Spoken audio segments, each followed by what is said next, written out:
Hello everybody and welcome back to Roll Together RPG and to Path to Ascension, our D&D Eve of Ruin style inspired game where our heroes are going to be taking on Vecna in various different forms. Vecna has come and is taking over the multiverse, or the Roll Together universe as we like to call it. Anyway, I'm Josh. How are you doing?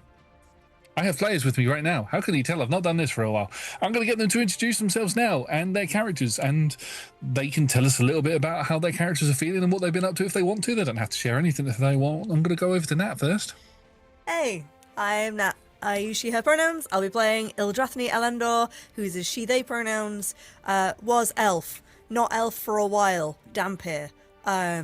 Cleric of what's his chops? You know, that guy. Fiery man. Dural Firecloak, the elven Sam. Fireman Sam. Fireman Sam, the elven god of the Forge. Dural Firecloak. Who His arch nemesis is Norman. Yeah. Naughty Norman. The god of mischief. And getting his head stuck in bars. But Firecloak, alas, is no more because Vecna tried to eat him. So what is left of Firecloak is currently in Ildrathni's heart. Yeah. And Ildra is currently real sad because we've lost a third of the dynamic trio. Yes. But you are currently in a fabulous duo, and we will move over to the other member of that duo, which is Tom. Hello, I'm Tom. I use he, him pronouns, as does Pip. He is a cryptid. He's a cavalier. He's a paladin to a god who has ascended now and has become the entire Feywild. It's fine. Sometimes your friends just become trees and you have to deal with that. Pip's probably feeling saddest, the deepest sadness that he's ever felt, and he's just going to have to deal with that. Hopefully he'll forget about it in a couple of centuries. It'll be fine. Still got one of his best friends with him, though. That's fine. It's all good. How are you, audience? You good? Got a warm drink? Good.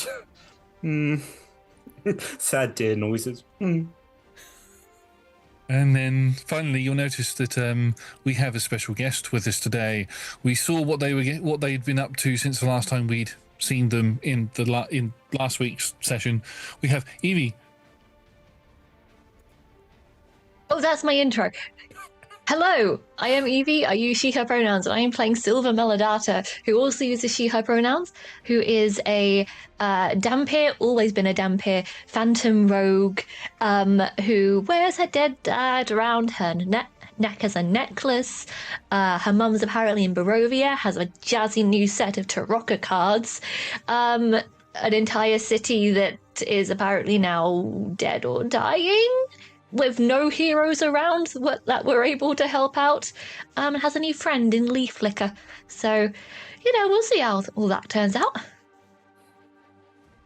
Yes, Leaf Flicker, we know you lick leaves. Yes, licks leaves to find out where he does ranger things, because ranger. Anyway, before we get into tonight's session, we have a couple of sponsors and supporters that we'd like to thank. We are proud to be sponsored by Phoenix Dice. You can go to phoenixdice.com to get yourself some clickety-clack Rathrocks, including some limited edition Roll Together dice, which I have right here.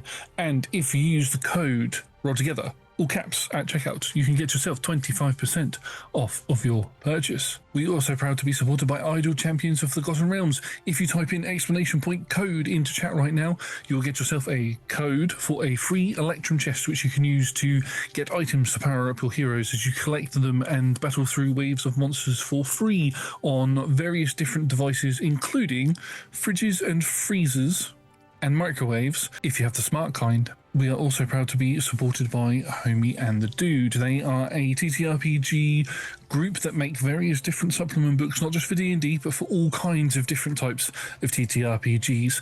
They've got The Wandering Tavern and Scorched Basin, and if you want to check them out, you can follow the links in the chat or in the description below, and you can see if they have any other Kickstarters going on at this point. And if you're interested in buying any of their stuff, if you type in Roll Together, all caps, at checkout, you can get 10% off of your purchase. Massive thank you to the D20 Club Dice Heads and other tiers on Patreon. They are fantastic. They are the best.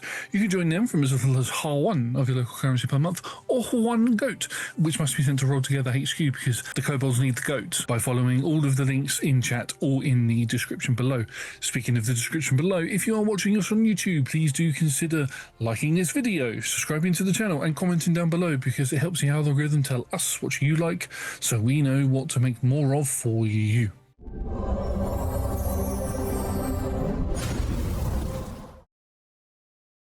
In our last couple of sessions that we had, we're going to start off with the session last week, which was the session where we got to meet Silver and found out what Silver had been up to during the time since we'd last seen Silver, which was, in player terms, was, I think we worked out, was about 3 or 4 years ago, Evie, wasn't it? Or something like that. 5. It was in 2021. Yeah, such a long time ago, because at the point of recording this, we're coming up to our 6th anniversary. We celebrated 5 years anniversary last October, and we'll be coming up to our 6th anniversary at some point this year. But yeah, so we've not seen Silver for quite a long time, although in terms of game terms, not that long has passed. We had said about 6 months. However, in private discussions when setting all of this up, I believe it was actually a little bit longer than that. Nat, you said it was about a year to a year and a half, didn't you? Had to have been. Yeah, so that's a slight retcon from last week's session. So if you go back and watch that, anytime I say 6 months later, I'm actually saying 1 year and 6 months later. There we go. But yes, we met Silver. We found out what Silver's been up to. Silver had recently travelled back to Baldur's Gate at a really bad time because, a war broke out with undead piling out of the streets and starting to attack people. There was a weird zombie dragon flying around with this strange bald-headed surfer man on the top of, wizard dude on the top of it, calling himself the Whispered One and all of this sort of stuff. Silver, there we go. Evie, next character you play has to be called Whisper now that I've said that. And they will be. Travelled back to your Manzorius's mansion, where you went to pick up some personal belongings, and you bumped into somebody who you thought was dead. LaDouche, whose name nobody actually remembers, so he's just staying as LaDouche. Turns out that an alternative universe version of them had come through the rifts that were forming within Baldur's Gate. New buildings from other universes were starting to come through. The gloom had come through from another universe and was starting to reinfect Baldur's Gate. Silver very quickly got out of there, met with a familiar figure from a very famous module called Curse of Strahd, met with Madame Ava, and travelled with the Vistani and survivors out of the city. And as they travelled into the mists, both Silver and Unash travelled to the Feywild, where they need to be searching for elven magic in order to bring Silver's father back. That's where we left Silver. I didn't have any of that written down. That was literally off the dome, and that was ages ago, so hopefully that's correct. Do you know what's even funnier is the next recap I'm about to do was even longer ago. So here we go. In the last episode that we had with Pip, Gertie, and Ildra, there was a big fight in the Feywild, or what was left of the Feywild at that point. Nutmeg, in their chrysalis, was being infected by this dark ooze and was threatening to be reborn as a dark god, which would have made a dark version of the Feywild, which would have worked in Vecna's favour. There were undead that they were fighting that were then being turned against the other undead, and there was all of this big battle, ships crashing into the ground and all of this sort of stuff. Gertie felt the pull of the ring that they wore on their finger take them towards where Nutmeg was. And in order for the Feywild to be reborn in the way that the group needed, Gertie needed to give their life in order to allow for it to be reborn, and giving up the essence of the Feywild that was within their ring. Doing that and basically melding their magic with that of Nutmeg's caused a magical explosion, like an EMP, to sort of shoot out from the ruins of the CD tree that they were in, and allowed for the Feywild to basically reignite, come back, become colourful again, instead of it being all black and white. However, it did result in the apparent deaths of Gertie and Nutmeg, or Ascension. You might want to think of it in that sense. Is that it then? We've gone through the path to Ascension. The Ascension has happened. Here we go. Done. Somebody else is trying to ascend. We don't really care about that, guy. That's important. It's like you can go halfway into a woods and then you're going out the other side. We did the Ascension and now we're leaving. We can The go descent. the descent down the hill. Somebody else. It's a bit like the Awakening campaign. Loads of people awoke at once. So we need more people to ascend in this in order to finish the campaign. Anyway, we ended the session with the ship that you had, the sort of astral she ship that you had crashed and needed to self-repair itself. It's a magic item that's held underneath Pip that's controlled by a sword. Oh, there is one thing I just remembered that happened. You tried to open a portal to go back to the Citadel and realised that the actual version of Vecna, who is the actual bad guy of this campaign, had slaughtered and seriously injured most of your friends that were there. Future Jakaf, dead. Future Zinmoira, apparently dead. Future Nora has been taken. The item that Nora has and Nora's knowledge is needed. The Oracle has also been taken, and the Citadel was pretty much in ruins at this point. What happened to future Anton again? Yes. Yeah. Civ Loki. Oh, yes. Civ Loki, who was actually Vecna in disguise, ripped out his Eye of Vecna and ripped off his hand and basically ate them to gain more power. Just basically killed. This is why we should not have trusted Niall with the hand and Eye of Vecna. No. This is what happens. Once Once again, I could have told you that, and I've not been here. Anton has made terrible, terrible mistakes. Who would have seen it coming? Yes.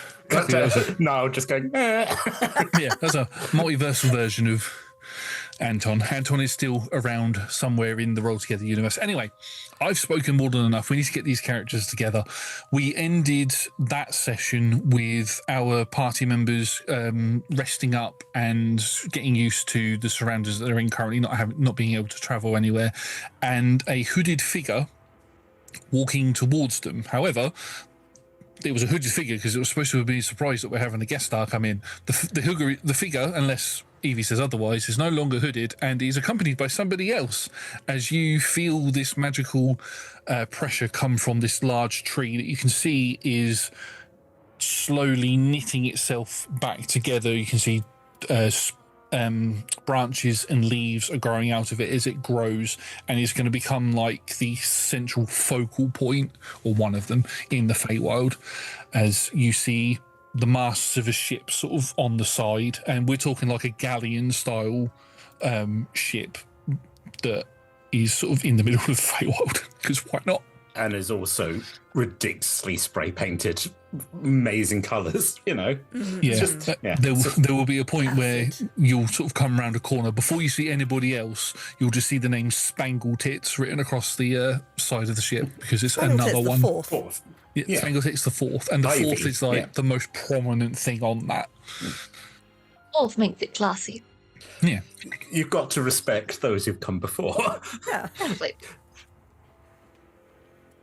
I imagine if is it just us three? Are there any other like new Feywild denizens around? not yet. Not enough time has passed in order to allow new creatures to be born or grow, and people who had escaped the Feywild don't know that it's been reborn yet, so haven't come back. The zombies also turned into trees. So there's just a bunch of very Yes. humanoid-looking trees, which is very Feywild and very appropriate. Yeah. It's been a few days while we're waiting for this ship to be fixed. So I imagine I'm not going to go faffing through all the cleric spell list. I'm pretty sure there is like an alarm type spell or a if anything crosses over this threshold. If you don't have it, Tony has it. So, because Tony is artificer, and I know artificers get it. Yeah. And you just put some cans on some string. Yeah. It might not be alarms. Well, there is a spell called alarm, but it might not be that specifically. But I'm sure there's some kind of like, if anything gets within this kind of area kind of spell. So we've probably got some sort of system set up Yeah, I mean, with all of the new third-party content that's out as well, there's got to be like a mass area thing as well. So yeah, you'll be good. So I think that's probably what alerts us. Ildra is probably like meditating or something at the time, and we just start hearing. I don't know. I feel like in an attempt to help Pip feel better, she would have given him the decision of what noise this alarm makes. I think again a sort of flashback, and Pip's like, bird. And you're like, but like a cool bird. All right, define cool bird. Big. Like, what's your favourite bird? There were one of the islands I visited in the south many years ago had some tropical birds that had rainbow feathers. They were particularly fun. When they flapped, you could hear the sound of thunder.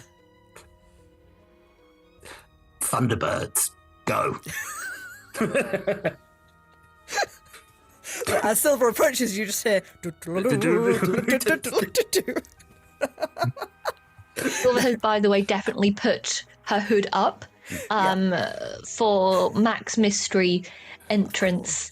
And probably at the sound of the Thunderbirds going, has probably pulled out some weapons and is like doing a little get behind me to Leaf Licker.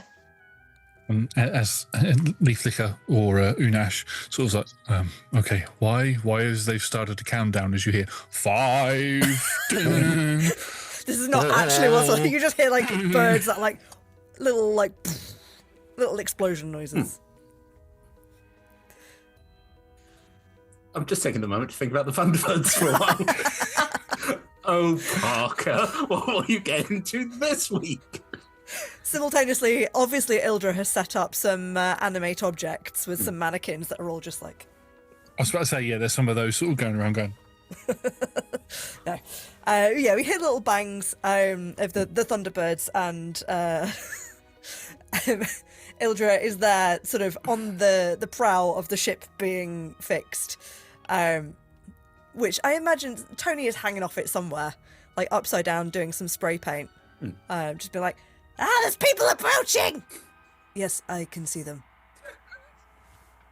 Doesn't finish. Just keeps going. Just keeps spray painting that penis. She's got her focus. Yeah. We love it for her. I will ping my divine sense when they arrive within 60 feet. Okay, yep, you ping and remind me, is Silver a Dampier? Yep, she is. Born and bred. So you do get the sense of undead, although it's not the same. It's a familiar type of undead. Like if you were to look down at yourself, it's not like a fully undead type Or thing. like Zinmoira. Or like Zinmoira, yes. Did you do that on Zinmoira? I can't remember if you did. No, we clocked each other pretty quick. Yeah, like fangs. Thanks. Fangs. So we'll see that. What's Pip doing? I think you're sort of like going, there's someone, and then like deep beneath you, like out of the grass, Pip just appears. But he's sort of just been lying. Basically just sort of zoning out, trying to like hands deep in the soil of the Feywild, communing. And I think because you said you were meditating, his form of meditation is, I'm going to lie in some long grass. And as he does, this vine-covered snake, which is Poppy, she seems to like being a snake most of the time, I think, because hanging out with Ava made her think cool snake stuff. Just pops up and goes, like, nice person, bad person, we fighting, what's happening? Not sure yet. Undead. We'll Right. jump down off the prow of the ship and just start walking towards the strangers. Is Unash also cloaked? No, yes, Ranger. So he would go. I don't have a hood on me, so I can't copy Evie. But he would follow Silver's lead and would have put a cloak up as well. So I guess the two hooded strangers will see off the top of the ship this figure in dark, sort of shining black, sparkling, like armor the color of the night sky, including the stars. literally wearing star metal armor with a red cloak, giant hammer, giant shield with a forge symbol on it, will jump down, land, Unash and start sort of walking slowly towards you. uncontrollably starts going, superhero landing, superhero landing, superhero landing. It's only cool if they don't say anything. Oh, sorry. Just continues walking towards you.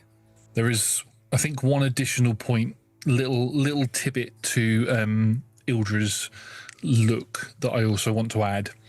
It's the fact that Ildra also has not as big as the hammer they're currently wielding, but not by much. Only think of, like, if you've watched the Marvel films, think of Stormbreaker and Mjolnir. There's like a little Mjolnir cyber tech type hammer also attached to the hip. Double hammer. Mm-hmm. I think the moment you get within 30 feet, firstly, I'm going to activate the Maladata bloodline just to make sure that you're not, like, another vampire or undead. I don't know, you don't look like a zombie, but you can never be too sure, right? Yeah. Yeah. What does that do? So what that does is... There's no outward signs other than my eyes going into pinpricks, but I can detect the scent of blood around me, detecting the living creatures within 30 feet. I can also sense their emotional state if there is a heartbeat, and I can also sense where blood has been recently. So what you get, you obviously sense Unash. You sense a figure in the grass, or just coming out of the grass. You can sense another figure up in the air somewhere. You can sense ancient blood off near the tree if there's no range on it. And what exactly, I'm going to throw this to Nat, does Silver sense from you, because your blood does run now? Yeah. There is a heartbeat. It is slow. Like, it is unusually slow, but there is a heartbeat, and blood is flowing. Do you get is it like Divine Sense? Do you get a sense of the type of creatures or anything like that? Not type of creature. I think only types of creatures in terms of, like, size, of sensing an elephant heart as opposed to a mouse's heart. Sure. But the figure in front of you has a heart the size you might expect for the size of the person in front of you. Can you tell what type of blood it is? Like, I mean, type A, type B, diabetic. You mean that kind? Yeah. You're the DM. Yeah, let's go for it. So yeah, you can sense ancient blood off near the Sealy tree, and the figures stood in front of you that you can clearly see. You can sense divine blood in them, and possibly your father's blood. Oh yeah. Yes. Like, strong guard. It's like, whoa. Hold there. Hold. Just 1 minute. What's your name, stranger? Say, like, take the hood down. You approached our camp, you first. It's the Feywild. You're not supposed to give out your names. They call me the Raven. All right, the Raven. And your colleague? Flicker. Ildra, is that you? Fuck, Unash! Pushes it down. Sorry, I'm really excited to see you. You're still alive! Oh, thank gods! I'm sorry, Silver. Was I not supposed to give my name out? I wasn't supposed to give mine either. You're ruining it. I'm sorry. My hand crackles with energy. And I'm like, 2 names, cool. I'm so confused. This place has me all types of confused. I've never been here before. Unash, what are you doing here? Pip, this is my friend, Unash from home. Hello, Unash from home. Welcome to the Feywild. We're in the process of rebuilding, so mind the mess. Hello, the Raven. Tell Deirdre, do you know the Raven? Or No, we have just met. Right. But Silver, was it? Yeah, that's me. Fine. Why are you here? Are you all right? Did anyone follow you? Are you being hunted? Are you hurt?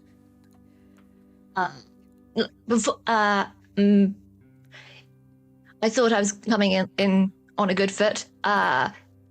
would you like to try again? Would you like to go back and come in again? Yeah, 1 minute, please. Okay. I walk away about 30 feet. I put the hood back up. I come back out and say, they call me Silver. or you may know me better as the Raven. Ah, Yes, the Raven, we have heard of you. Why are you here? Well, Baldur's Gate is kind of destroyed by someone called the Whispered One.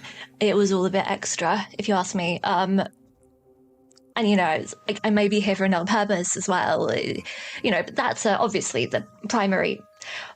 Honestly, this was the most logical place to jump to. I had a lead to come to the Feywild. Leaf Flicker here knew a place in and decided to come with me. So, and then you're the only living people that we have encountered in a few days of walking. What are you doing here?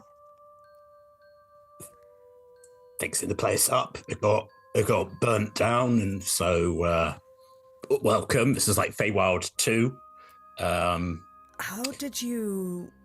Who gave you the tip to come here? Because until a few days ago, the Feywild didn't exist.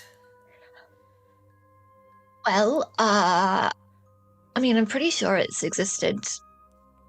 It existed before, and then the one that is destroying Baldur's Gate is destroyed the Feywild first. So it's been gone for a while, but now it's back recently. Must have missed that memo when I was traveling. To be honest, sometimes news, it doesn't get around as quick as you wanted. But I had someone. Oh, I've got these really cool cards that apparently predict the future that I'll learn to read. Did they predict whether we'll win or not? Maybe you want to try. Oh God. Maybe in a little while. About 3 to 10 minutes while Josh loads them up. Yeah. I mean, do you want food? We can give you a cup of tea. That seems nice. No obligations, no Fey obligations. I tell Deirdre, you vouch? Yes, I can vouch for him. He won't. I mean, there was a look in your eye when they said their names, Pip. I'm not going to lie, but... I mean, again, just the energy just releases and floats up into the tree. It's like, thank you, you've sped up the process just slightly. But the power of names, etc., but... I can serve you tea if you would prefer, if that makes you feel more confident that you are not being Fey tricked into something. Thanks, but I don't eat. I flash the fangs.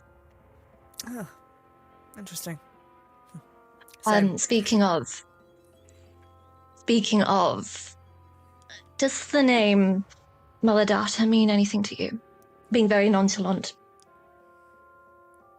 No. Insight check. While Pip very loudly and very honestly just says no. Can I insight check Pip, please? Can Insight check Pip, yeah? Can I give advantage to Ildra, because that was a big distraction to be able to be so now you get to see. I don't see why not. Go for it. Thank you. All right, that's a dirty 20. On You've got 21 against Pip, by the way. You're looking into him, you go. There is it's almost like surface level stuff here. Just the Fays are all lies, but him just being like, nope, don't know that name. Just really sort of open and honest, nope. Whereas Ildra will stare at you, take a moment. I think place the hammer down. And just sort of, and the shield, and just sort of look at you.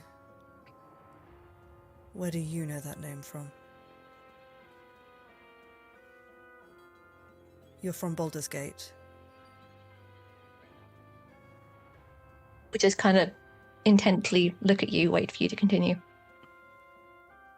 While you're looking at each other, now look at Leafly, also really Just staring at Unash, who's like, and I'm here.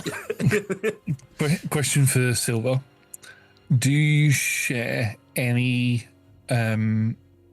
familial features with your father?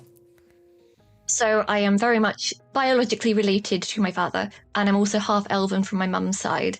But there's like the echo in the set of the eyes and the kind of like the shape of the face and general complexion, dark hair as well. So I would ask for an insight check from Ildra, please, as you are staring at each other. We mentioned that when they were dating, that Ildra might have encountered Silver like in a stairway sometime, and Silver was just like, oh, never of Dad's girlfriends. Just like super in passing, like. Yeah. Good to see you, tiny child. I'm going to get a snack. That's either a 15 on insight or an 11 on history.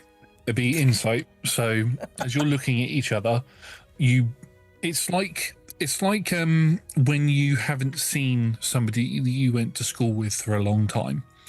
They've obviously gotten a little bit older. Their facial features have changed slightly. They may have lost weight. They may have gained weight, whatever it is. But it's at that point where, as you're looking, Silver's features begin to register as familiar to you. And then you notice that there may be a family resemblance to their father. Child of Maladata. Yeah, that would be me. Silver Maladata. Do you shapeshift? I mean, not yet, but give me a few levels. Do you have an older sibling? I had an older sibling. I killed them. They deserved it, just to say. They definitely deserved it. It was them or me. I scattered their ashes. No regrets. I have no doubt that they deserved it. They were the one that killed me.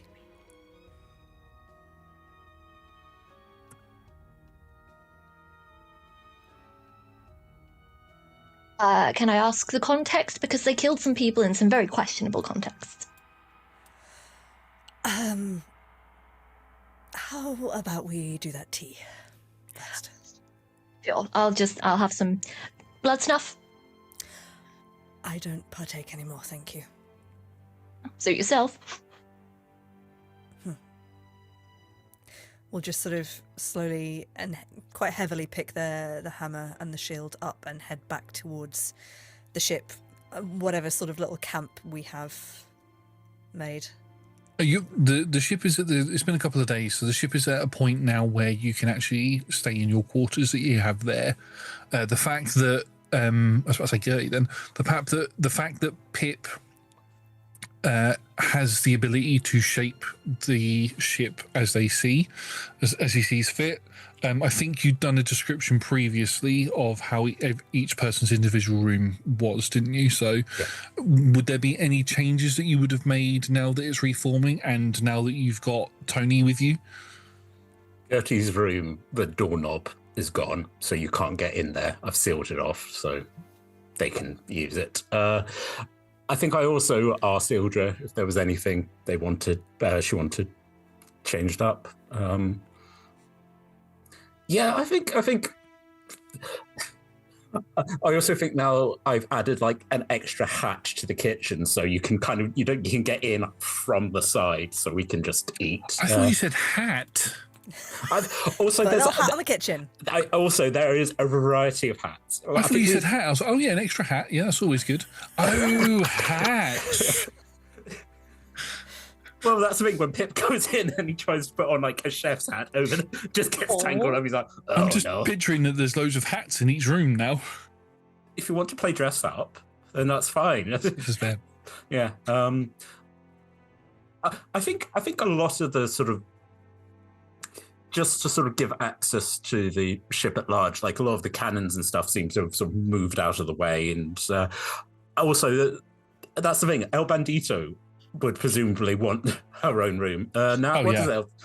What does Tony want? And how big a workshop? Doesn't Tony want? There is a workshop. There are cannons. There are vats of bubbling something. There are hatches. I mean, we made the Thunderbird jokes before, but like Spangled Tits the Fourth also has a hatch that will let out a smaller Spangled Tits the Fifth car. Not ship. Or boat, maybe. We've not had a boat yet. Spangle boat. Like the submarine in. I mean, Thunderbirds. this is a galleon, so technically a boat. This is a boat. The ship. She's a fine lady. Oh, my brain. What haven't we had? A plane. That's Do it. planes Yes. exist? No. Can she invent a plane? Technically, the last Spangled Tits you had did fly through astral space before you Yes. crashed it into the arse of a dead god. Yeah, but this one's like a glider. Evie's face. I had to say that just to get Evie's reaction. Oh, it's a glider that looks, it's like dragon shaped. Yeah. Yeah, is Spangled Tits the Fifth. And that kind of poofs out of a hatch on the side. There are cannons. They don't really fire like, well, some of them do fire proper gunpowder, but some of them are just for fireworks. I think it's a mixture of like going, oh, look, we've got some nice fun stuff. We're also making weapons. There is a war coming. Let's prepare. But yeah, there's a lot of whimsy. And again, we're back in the Fey world. Also, I know we don't have animals, but we're preparing a petting zoo because we're just going to make sure that we can, yeah.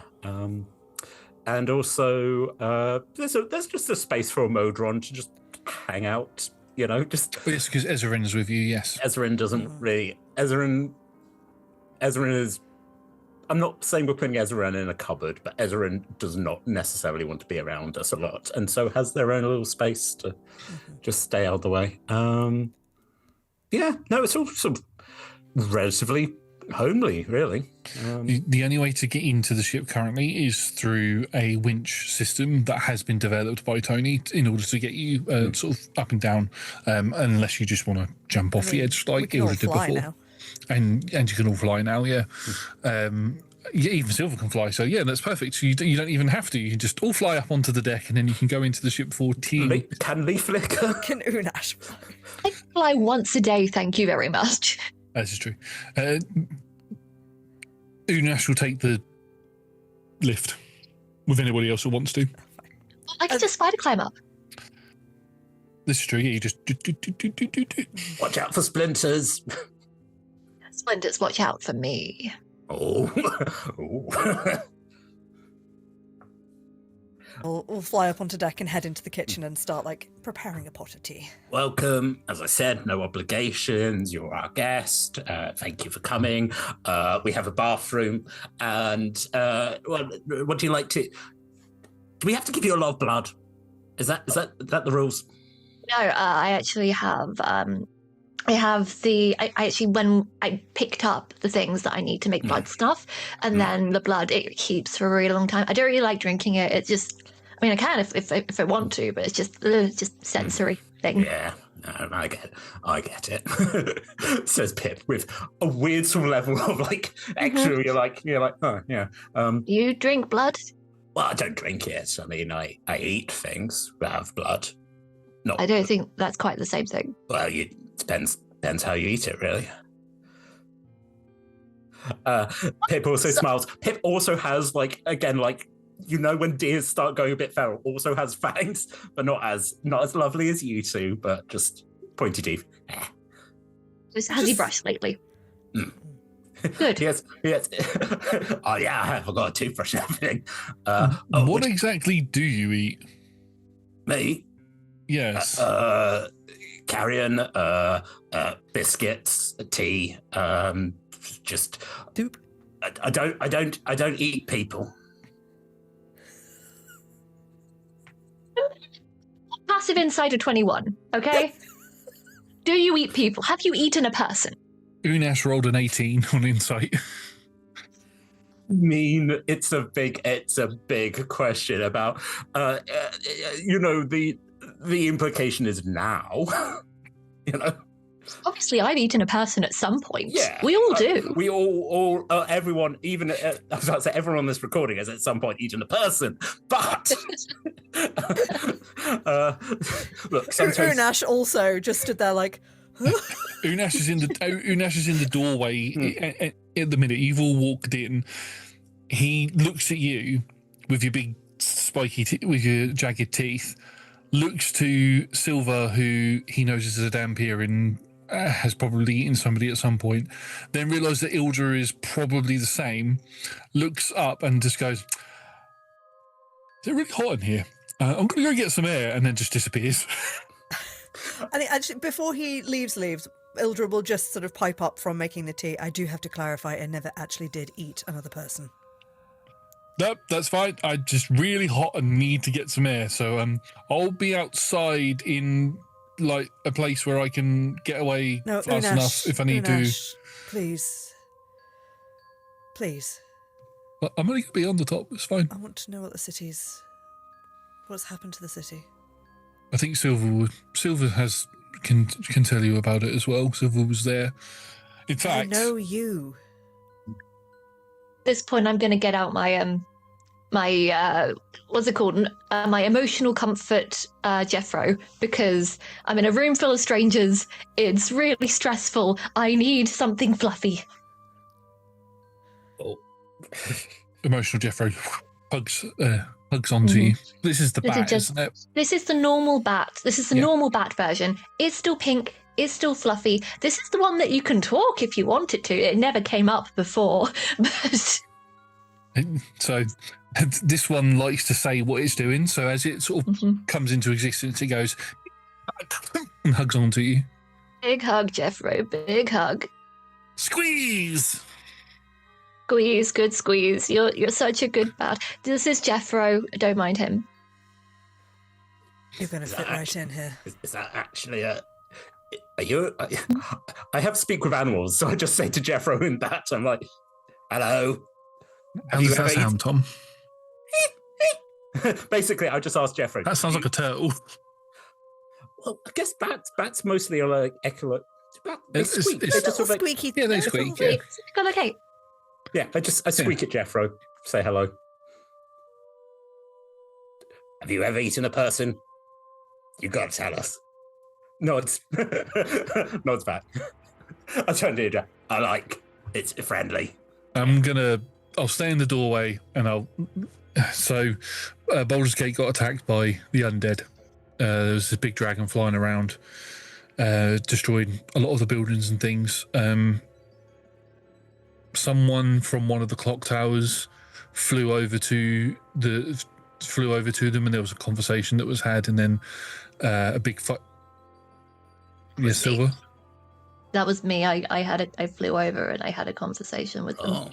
They were dumb as shit. That makes sense. That makes more sense now. The dragon crashed into the floor, started destroying things. I was rescuing some people when I bumped into Silver, who was also rescuing some people, and we escaped before the devastation could. There was also these rifts were and cracks were forming in the ground, and buildings were coming out of the ground, and it made no sense because some of the buildings look like buildings that were already there, and the gloom is back as well, and I have no idea where it came from. I don't think I experienced... I think the gloom happened after I left. I read about it in the Chronicles. Yeah, it's not fun. I'm sorry I wasn't there. I'm sorry we've not sorted things fast enough. We thought we were being summoned to fix it all. I feel like we've been led on a merry chase. And now it's just us, as far well, you as well, but yeah, things have got bad. I mean, the Feywild's back, that's one boon, but... Silver? Sorry, I know we're going to talk about my sibling in a minute, but I feel like you're beating around the bush and that you have encountered this happening. You don't seem that surprised. No. Who's in charge of Neverwinter?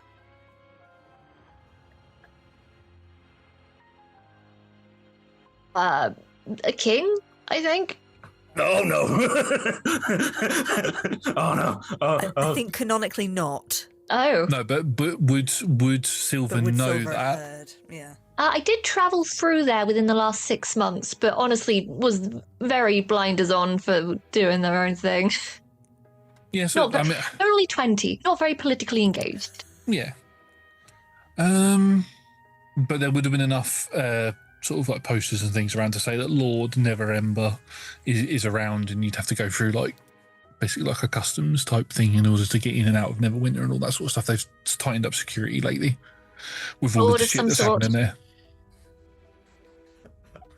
I think that's the thing. You sort of say a king, Pip sort of like bristles, and you're like, "Oh Lord," and then the hair's going, "Yeah." So, what you're talking about has been happening, and there's been like other worlds coming crashing in. Like Neverwinter used to have a king, and then we stopped that. That wasn't the way it was supposed to be. That was like. Actually, that was for the vampires and the undead. That seems to be a common occurrence. Point being, we've seen a few things like that, and I think the person you talk to is a version of someone who both of us have a lot of anger towards, and we will kick down multiple flights of stairs. We'll have to bring Tony along to invent the stairs and put the stairs there, and then Yeah. This entity known as Vecna. Are you aware at all that there are different planes of existence and different realities?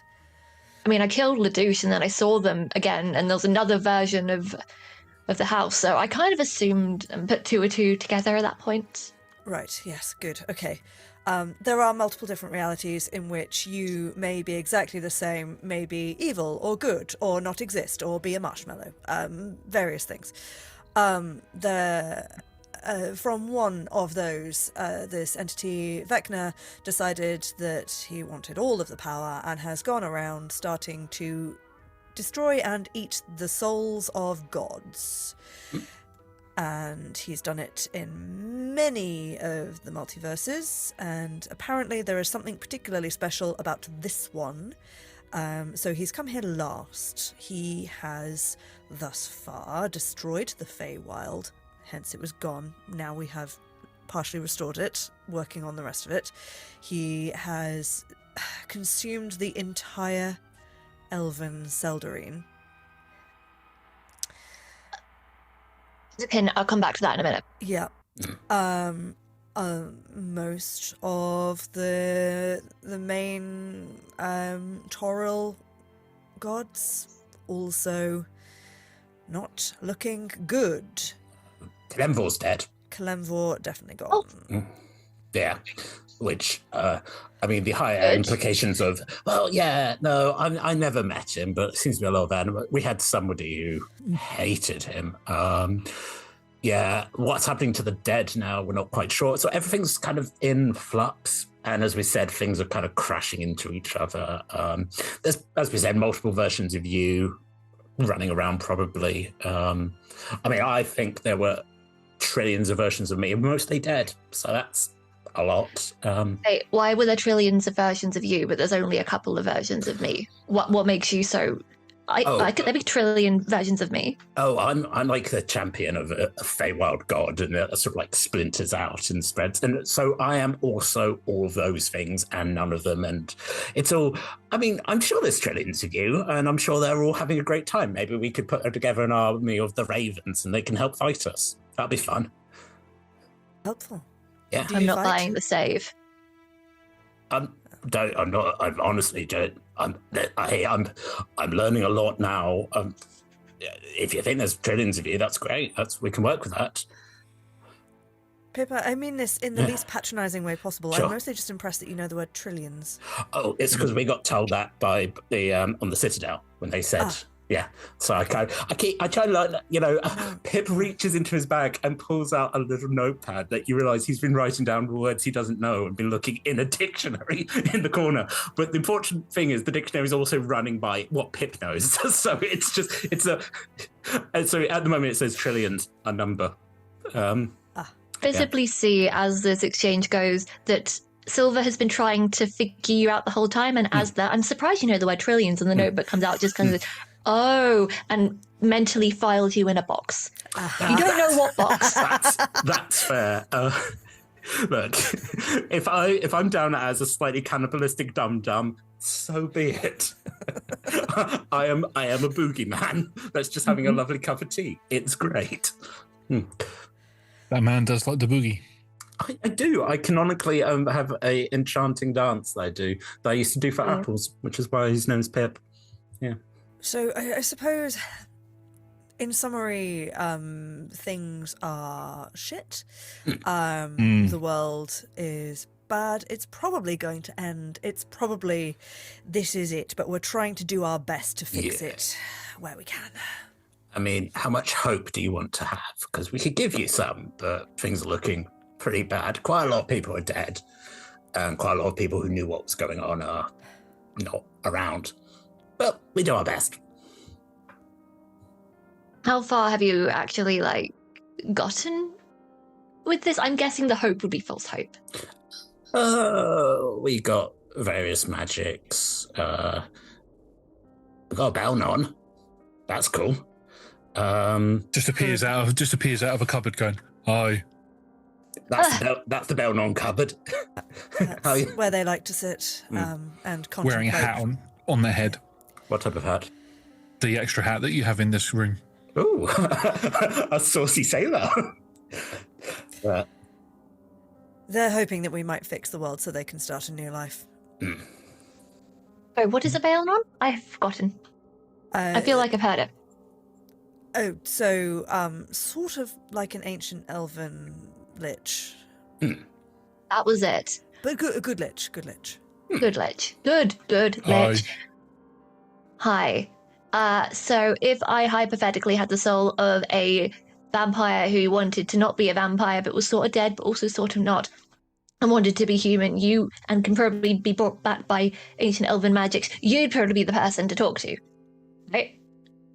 I mean, I can definitely steer you in the right direction, yeah. Wait, tell me, you have what? I feel like we're jumping ahead. Because connection to Lelouch, okay? The douche. Yes. I just need to know how to frame this information, right? I dated your father for a while. Goes through a Rolodex of my dad's various. Wow. I got around. Only a few at the same time. Famously polyamorous. No one else knew he was. It's just, Was the image of your mother a future version of Ildra in Barovia? No, I wouldn't do that. Probably just goes like, right, I vaguely recall, I think I was like 10 when you came around. I only saw you once, I think. Possibly. It was a couple of years ago now, and we met at the opera. It was delightful. And one time when I came over to visit your father, he killed me.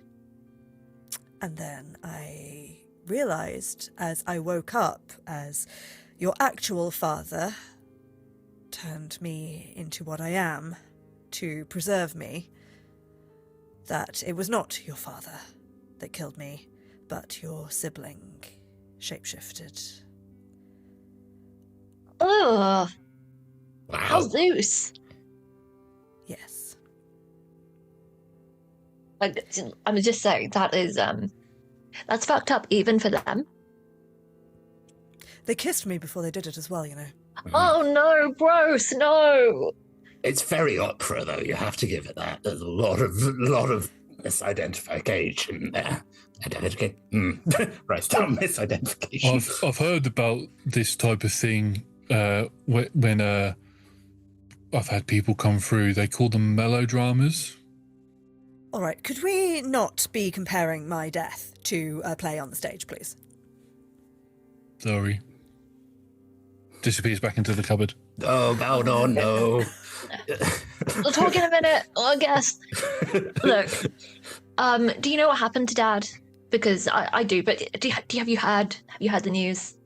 I assumed, about 18 months ago that he passed. I felt a shift. Right. So, and do you know what LaDouche was doing with the gloom?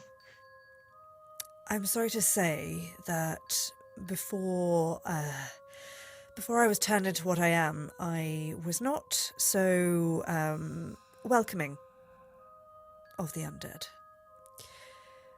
One of those. I have changed my ways.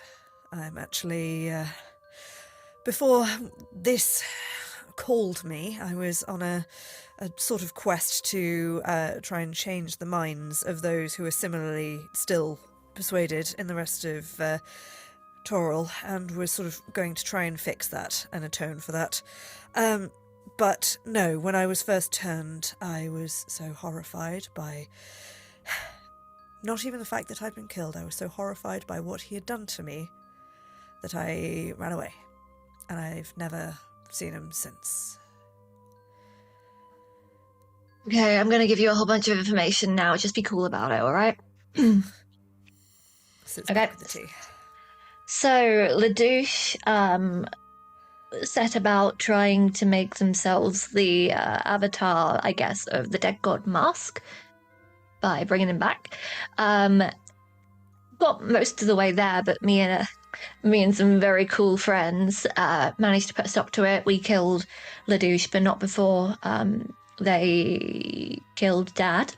And all of my family, all and extended family, we found them like set out in some sort of sick banquet. But in like the big battle before we ended up killing LaDouche, I managed to get Dad's soul, because that's just something I'm able to do. And I've been wearing around my neck ever since, and I've been trying to find. We found some spells that could have brought him back to life and given him a new human body, which is what he wanted. But the dice weren't on our side, as this old saying goes. And I've been trying to find a wizard that's been high-powered enough that we could bring him back once and for all. And it's been so long now, and he's still around my neck. And now the world's ending. Push some tissues Yeah, towards no, you. halfway through that, Yeah. Ildra has got up and given you the biggest scooped-up hug. Yeah. If you'll accept it. The Belnor had come yeah. back in through a different hatch during this conversation and had slid in and was sat down and listening to the whole thing. Or probably like be very stiff in the hug at first, and then be like, "I've not been hugged in a really long time other than leaf liquor," and then we'll slowly come in. Unash does give great hugs, though. You should take advantage of that. It was fine. I don't think he wanted to hug me. Hey, Flecker. Why don't you want to hug?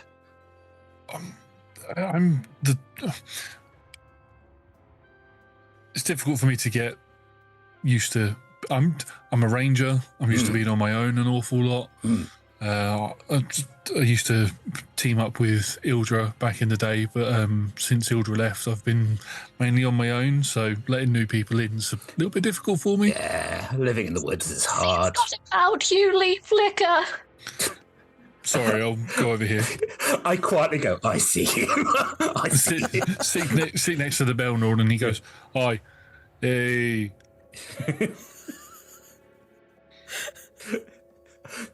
I also make eye contact with the hatch in the kitchen where there's probably a Tanuki hiding up there. You know, she keeps an eye on us. Such gossip! This is going straight in my next romantasy. Of course, that's what she does.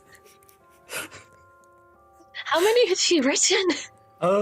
No one can say. I've said we've got a little library that seems to be stocked with So many. Yeah.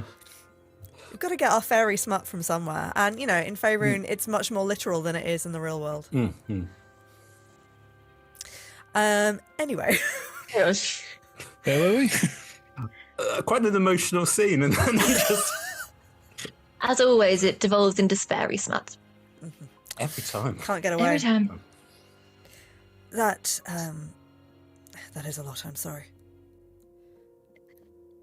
Oh, my face is all bloody. I mean, well, cloak is already red. It wasn't working for you anyway. These are the colours of my dead god. Well, they should get a new colour scheme. Maybe they can when they come back. Anyway, all right. So you were here looking for a way to bring Manzorius back. Yeah, it sounds sounds kind of selfish now with the world ending, but yeah, that was the gist of it. Originally, I was looking for my mum as well, but it turns out she's in a castle somewhere, so Oh, that's nice. don't know what's happening with that. I mean, if you have a way of contacting her, perhaps that might be a safer place for you if it's somewhere else other than here. If I had a way of contacting her, I wouldn't have been traipsing around Faerun for the past year and a half. Fair. Also sounds like it might be another campaign that we might have to do at some point. It also sounds like she hopped from one vampire to another. He has a type. He has a type. Yeah. I suppose that begs the question, knowing the state of the world and the possible fact that it may end soon, how does that make you feel about bringing your father back? Does that expedite your wish to, or does that make you think,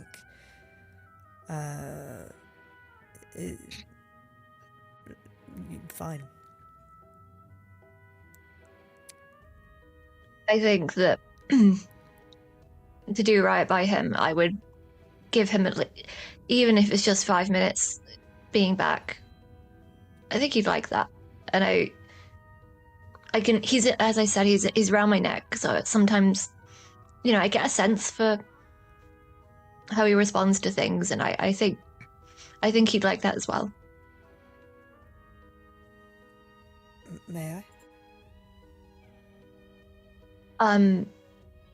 Just be careful with it. I've been able to talk to him in it a couple of times, but if it breaks, he's gone. You can place it down on the table if you prefer. I'm not going to throw it around. Just going to place my hand on the vial. Do I get a sense of anything?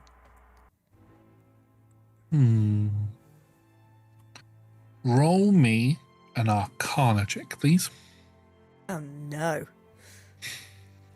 Or religion. I don't do I'll book let you learning. Religion or Arcana. That's still intelligence based. You're a cleric. Yeah, but and weirdly, religion should be wisdom, surely. Should but be. no, here we You should are. also be proficient in it. I am. Oh, good. That's still a 10. There's something there. Yep. It's a necklace. Yeah, we're not just. There's something under your hand. Yeah. It's a necklace. What have I got? What have I got for this? So at the end of Gloom Falls, I was able to kind of, I think it was with Arcana or something else, kind of half bring him out a little bit while keeping him inside and then shove him back inside, just so that he could say hi, I think. It feels risky, but I could try and do that. I'm going to ask if, yes, I'm going to say because of how long it's been and because you used this is a class feature you used to do this, wasn't it? Yeah, I can't do spells. Yeah, so I would ask for, if you want to do it, it'll be a D100 roll. There will be a certain percentage chance that it will break in the process of doing it. Or risking it. Nope. Ooh. I mean, it would be a very quick season. If we're just like, oh, he's gone. And thank you for playing with us, Evie. Chapter 2. There was a beautiful Fey Prince. So, what you're telling me is you're wanting to bring your dad back, right? Yeah, that's what I've been saying the whole time. Weren't you listening? I was coming out of the hatch over there, so I only caught half of the conversation, but it sounds like you need some very powerful magic in order to do it. Yeah. Yeah. Now, normally, you could use a really powerful spell that's in the 9th circle that's called True Resurrection or something like that. It's not something I can particularly do. I'm a lich at the end of the day. I don't have access to that type of magic. But by the sounds of it, you might want to seek out something stronger than that. Ancient elven magic. Ancient elven magic, that's correct, yes. That's what the cards were telling me. You can do, Belnorn. Not in the way that you need for this. No, I can't. And the magic that's being developed here in the Feywild now is not old enough. There are particular types of magic that, when left to mature over a certain amount of time, it gets stronger, and that is elven magic. That's why the Seldorine gods were known as one of the strongest of the pantheon of gods, was because their magics have been left to grow over the course of their reign and all of that. What you want is something that's beyond the 9th circle of magic. Something that's beyond any power that mortals can currently wield. And you're at the perfect opportunity for it, because if, and I don't mean to be a bit sort of down on it or sound a bit gleeful about it, but if Vecna, Whispered One, whatever you want to call him, has been killing the gods, then that means Mistra is probably either dead or is close to being dead, which means the lock that she has down on the weave means that you can access stronger magics, which also means that a friend of mine might be able to help you. And this friend is located? In a place called Evermeet. You say that as if we would not have heard of it, Belnorn. Have you not heard of it before? I mean, I haven't heard of it. But... I mean, I've totally heard of it, but I could use a reminder for Elves go to die. for Jeffro. Reminder for Jeffro. It is. The afterlife. Sort of.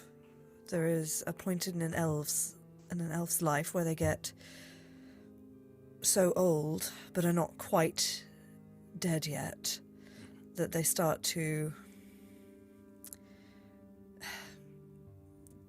see the world as less tangible reality as everything else, as they used to. Evermeet is where they go. A retirement home of sorts. Have you seen that, going off of melodramas, have you seen that melodrama where a bunch of halflings go on an adventure, and then at the end of it, the halflings, their human wizard friend, the elf and all of that, get on a boat and they travel across the sea to what they believe is the elven Holy Land, as it were? I love that. I mean, no, I don't read fantasy. I mean, I saw a version, but there was a lot more sausages in it. But Oh no, this one had a lot of onion rings in it. No, just rings in it. Filthy. Lots of wards, lots of rings. I looked at Ilda and go, did any of this actually happen? I mean, stories are all based in truth somewhere along the line. Right. Yeah, all story comes from somewhere, and apparently that one was the origin of all other fantasy that there is. So, Looks around the Feywild. Sure. I'm just going off of what I watched when I was on my own for all those years. I'm sorry. But yeah, no, my friend doesn't necessarily live in Evermeet, was more so imprisoned there by Mistra. Their ability to harness magics rivaled that of Mistra and all previous gods of magic before, and in Immortal couldn't have that, so they were trapped there.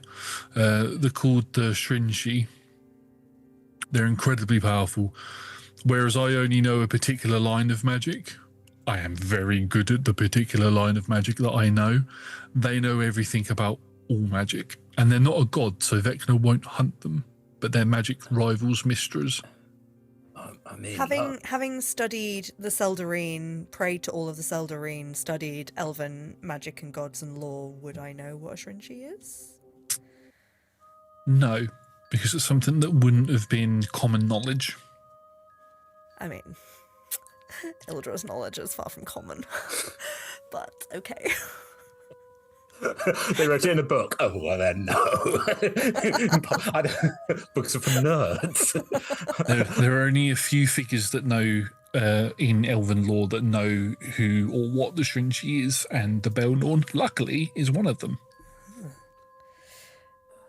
I mean, last time we did a prison break, it didn't go great for us. So That one was in one of the hells, whereas this would be somewhere very different. probably be nicer. Yes, Yeah. the Raven. Thank you.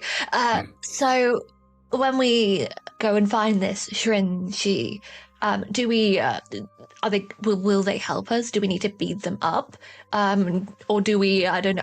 I can't. I mean, I know you two are very godly, but I can't spell. I hit and I resurrect, and that's kind of the limits of what I can offer.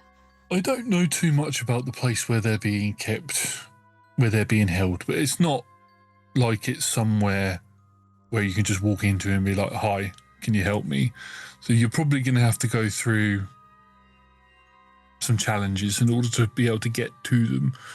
The other benefit is you'll be in Evermeet, which, as you said, is a place that, you know, is kind of like an elven afterlife. So it will also allow you to connect with the afterlife a little bit more as well. So,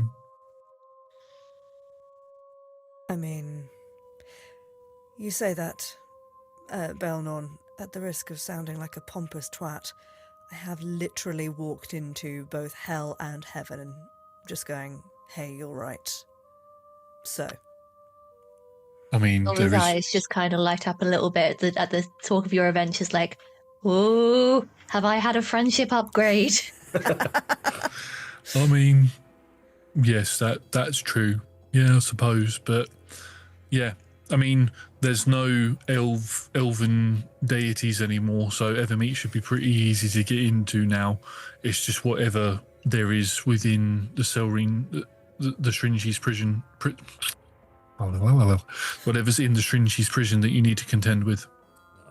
what is over there? Have you ever been? No, you can't have been because you never left Mithranor. But do you know of what is actually there? Because no one ever writes back. I've heard stories about what's there. Yeah, it's like an elven paradise. It's think of what elves used to be, how we were, or how elves were when they first came into the world. Fey creatures. I wouldn't be surprised if it was not too dissimilar to here, Oh, great. but a little more, maybe a colour palette you might be more familiar with. It's probably a little more boring, Pip, I'll be honest. I was going to say we've got a lot of pinks here. It's really nice. You I hate it. Oh. Think of Faerun without any cities, or at least big concrete jungle type cities. Think of more like trees and ancient stonework and things that look more natural, is from what I've heard. Tony, I know you're listening. How long until the ship is fixed? How long, Josh? Another day. And are we taking the ship there, or are we going there by another means? You can take the ship there if you want to. The ship does have a large gatecrasher key that comes out of the front of the ship. So you could technically get there, but you need the coordinates of how to get there. That sounds like there was supposed to be another way that we were getting there. We walk. One cannot simply walk into Evermeet. I mean, the Belnorn is right there. You could ask the Belnorn. Belnon, how does one? on a One map. does not simply walk into Evermeet. How does one exactly. get there? Yeah. Yeah, that's a saying from that melodrama I was talking about. Yeah. I mean, there's two ways. You could probably use your ship to get there. How the same way that we got from Faerun to here. You would need to know the exact location of where it is you're going, though, and I'm not 100% sure where in the universe it sits. I've also heard that there is a doorway within the Seelie and Unseelie trees. Like, just... Like the tree that's right outside, yeah. Oh. Oh, that makes sense. Convenient. It's very convenient and almost like it was written into the plot. Funny how often that happens. Yeah. Do you think that would have been connected to the Tree of Souls that was in Mithranor as well?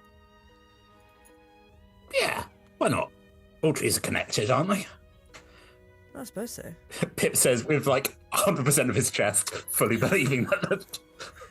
I suppose they are. Yeah. The Tree of Souls was more of a crossroads because it wasn't just elven souls that it took or stored or so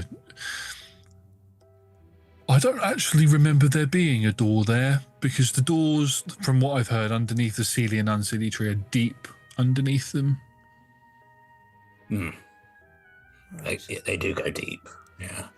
How deep? Like, are they in, I don't know, the roots, or is there like a cavern under there?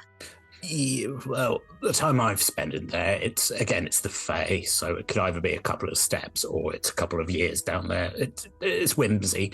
I'm sure if we had a word with the tree might actually help us. I mean, because the Fae is repairing itself, so obviously it's trying to put things back in, and it's probably trying to go back to the way it was before. I mean, doors turn up all over the place. I know this doesn't sound helpful, but you have to have belief in these things. I'm going to be honest with you all, and as much as I'd like to go back to Mithranor, I'm thinking that the Feywild is going to need some strong magical help in order to reform itself. So I'm thinking I might stay here, especially while there's while all of the citizens who fled originally are making their way back, and the Seelie tree needs someone to protect it. So I think I might stay here and protect it. So give me some time, maybe take a rest, get to know each other a bit more. I could speak to the Seelie tree and see if they'll give us access to the doorway underneath to Evermeet. Gracious of you, thank you, Belnon. Thanks, Belnon. You've all done a great job, and you're helping save the universe. And if I get to see my friends again, that will be that's icing on the cake. Now I want cake. We can do cake. Belnon, which friend? The Stringy. The Stringy's my friend. No, yes, I'm sorry. I momentarily was thinking of the family that you served in Mithranor all those years ago. Never mind. I was sort of wondering if that link was there already, but anyway, it doesn't matter. Tony, you said a day. Yeah, like a convenient amount of time for you to go and do another side quest, and then it'll be ready for you to go and end the world. I opened the hatch, put some cake in it, shut it again. Thanks. No, you've got. I've got extra cake. Everyone's having cake. I'm not giving all your cake to Tony. It's a magic cupboard. Like, you own a magic cupboard. So, I mean, as we said, like, a day is a flexible thing here, so it probably is, by the laws of adventure, probably the length of the adventure. Now, that sounds like we're hand-waving, but it's true. It takes as long as it takes and no longer. So, and we're doing some good. I guess. We're we just trying to bring one person back, right? Or we're just trying to bring lots of people back, because, like, a lot of people are dead. A lot of important people. Like, I'm not saying we bring back Anton, but Zenmoira would be useful. I am so lost right now. Look, there's a lot going on. There's a lot of people. Our friends got murdered by Vecna. I mean, same, I guess. Yeah, but I guess the laws of death are kind of, those doors are kicked in. So who knows? We could bring people back. It's risky. In this case, Pip, it is specifically because Silva has the soul of Manzurius in the necklace. They also have the souls of other people, to be clear. I don't know who they are. Okay, I mean... Let's make sure you don't mix those up. Yeah. Oh no, they all have like little specific trinkets on them. So I can tell the difference. It almost feels silly. Before, the apocalypse started, it was always on my to-do list. Fix the big hole in the Waterdeep Mountains, make sure the Baelnorn is all right, go and sort the temple out of Kalemvor to make sure that they weren't hating the undead. And then somewhere around the bottom of the list, but still on the list, was make it back to Baldur's Gate and try and make amends. Before he left, Firecloak told me that, well, he implied that I hated your father for a good long time. But that's mostly because I hated myself. And when I started to get used to who I am now and what I can do, and the fact that still ultimately I am me and not much has actually changed, then I started to entertain the idea that the relationship that we had was not all pure manipulation, and perhaps he did actually harbour feelings for me at one point, and thus I, whether it was foolishly or not, entertained the idea that, as my god suggested, he might have had feelings for me as well, and there was a possibility of bringing him back, that might be on my to-do list. And here we are. And it feels a bit trite with the end of the world happening, but I would be pleased to help you in your quest, the Raven, regardless of your father's true feelings towards me or not. I'm not a vigilante right now, so just call me Silva. All right. Silva. And it would be nice to get to know you better. It's nice to see another friendly undead. I've been trying to convince people that we're not all bad. Mm-hmm. And it's people working. are dicks about it. I was born this way. Anyway. No, they are. They are dicks about it. And that comes from fear and from some bad actors, like your older sibling, I'm afraid to say. But myself and another dear but complicated friend had a lot of discussions with Kalemvor about the conscious undead being treated as if they were no different to anyone else. Therefore, if you just want to live your life and be a good stand-up citizen and crack on with things, then absolutely you should be treated with respect as anyone else. If you don't want to be a prick about things, then absolutely you should be stopped. Yeah. This. I hold up Vampire's Bane. Oh, what does that do? It states. Oh. So it's for bad actors. That's something. I can do cool things too. Great. I know Cool. people. Right. I'm sure you do. Those very few people. Speaking of bad actors, as we are due to go to a break now, we're going to pull out of this lovely scene that we're having within the ship of Spangled Tits the Fourth, and we're going to zoom from the seedy tree all the way to the other end of the Feywild, where the unseedy tree is reforming itself. Its roots are more darkened than what the seedy trees is, as it is the opposite in that sense. And as that is happening, a portal or a slit in the very fabric of the Feywild opens, and this purple mist begins pouring in, and this spectral purple black hand grabs the side, and then another normal hand grabs the other side, opens it, and steps out, and we see LaDouche step through. Followed, holding a large book, is a hunched over version of Silver's father as he steps through. And then as LaDouche walks towards the unseelie tree, holding a spectral sword in one hand, their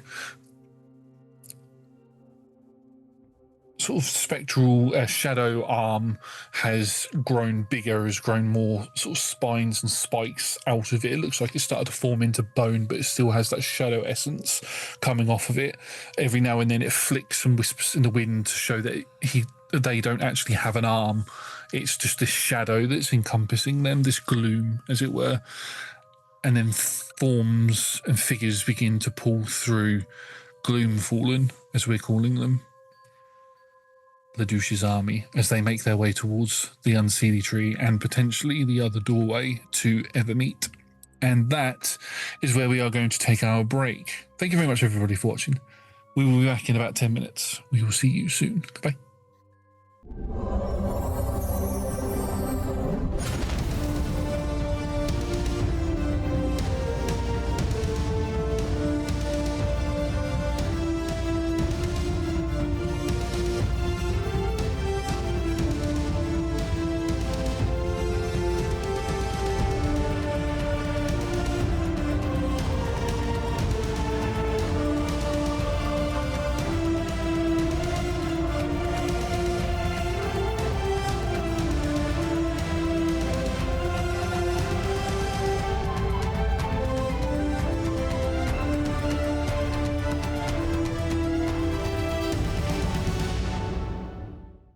Welcome back, everybody. We have had an incredibly short rest, incredibly long short rest, to the point where people have had haircuts and have moved their rooms around and are in different places, hence why my camera's in a different place. My hair looks a lot shorter. We're going to dive into the next half of the session. Does somebody want to remind me what happened in the first half? We had to sit down and we had a cup of tea, and then it was all sort of like, I want to bring my dad back, and then it was like, all right, I guess we're going to heaven. We did a bit of wait, but We had a bit of a cry. A little bit of a cry. A little bit of a conversation about who has and has not eaten people. Yep. And it turned out Pip is eating more than everybody. Well, it's not that hard, and it depends on what you count as people, really. Hunters, no. Bad people, you can eat them. We could get into this later. It's in my book. It's at the back. Most people don't get to that bit. Yeah. Pip's guide to who constitutes people. There was a very on-point joke I was going to make then, but I don't think it will come across very well, so I won't make it. Well, Pip canonically has written a book called Never Give Anyone Your Real Name and other survival guides to the Feywild, which then, of course, is like, these are the things you can and can't eat. Surprising. You can eat everything at least once.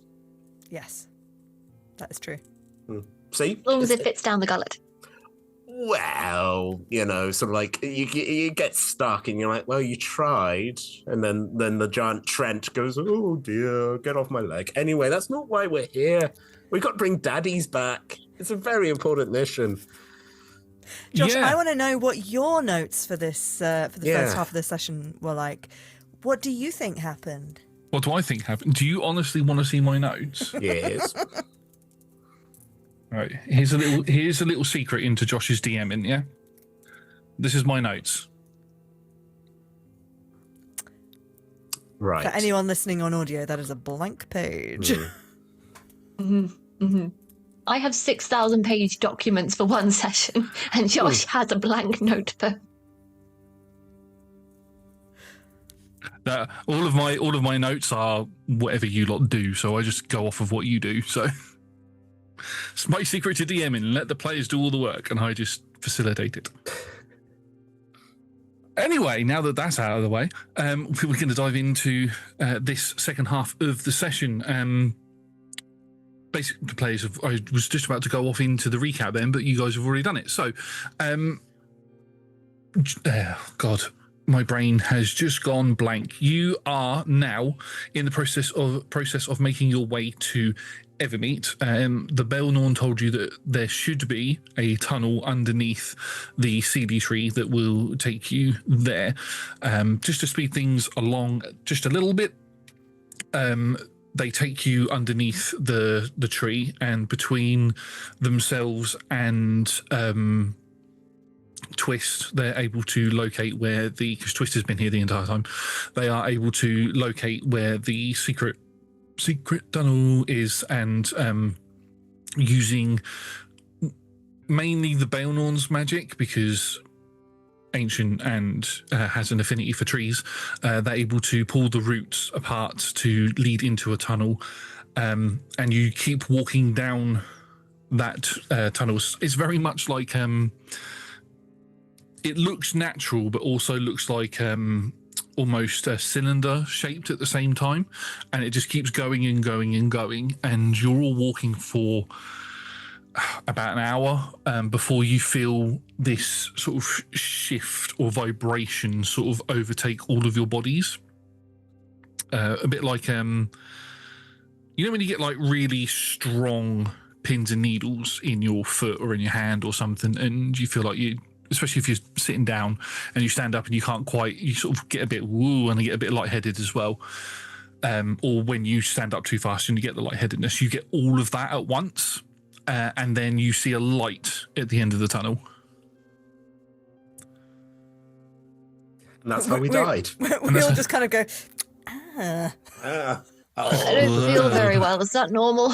That is unpleasant. No, that doesn't normally happen when you change planes. That's just yeah. I will say that it is just you three. The Belnorn has not come with you because Lich, and Twist is very much like, nope, not for me. Twist has got other jobs. Twist is tending to a garden. Yes, and Unash has decided to stay behind as well because to act more as a scout and defender of the people that have been left there. Fall of Light Snow went back to the gate crashers. Fall of Light Snow would have been there, yes. Hasn't gone back to gate crashers yet, so there is. They were there in the background. Also doing Oracle stuff. There's doing magic. A lot of Oracle stuff, yeah. Yeah. But yeah, you all come out of the tunnel, and it's like coming out of the bottom of you are literally coming out of the bottom of a rather large tree. This tree is completely white. Its leaves are a almost iridescent combination of blue and green, but the leaves are we're talking thousands of meters in the sky. This is a humongous tree, and out in front of you, you can see this massive landscape. Lots of fields and high cliff edges. There are lots of elven statues that are built into rock faces. There are waterfalls that flow over each of the different cliff tops, and there's rainbows and everything. So to picture your picturesque heaven sort of look, and then add an elvish coat to it is basically what you're seeing at the moment. The Belnorn would have told you that Evermore does Evermeet does change. Not going to Evermore. No, its appearance does change slightly dependent on the people that go there, so it's not always going to look the exact same for each person who goes there. So part of the shift and shimmer that you see, or that you had that feeling of, is each of you gets individual. That's the general look of how it looks, but each of you will see something slightly different to the others. So for Pip, it might be you might see more Feywild style trees dotted around everywhere, and then all of that sort of stuff. So for Silver, is it just really gothic and cobwebby and just yeah, with occasional fluffy things. Yeah, there's loads of trees around, but the trees look different to all of you. Like walking into Hot Topic.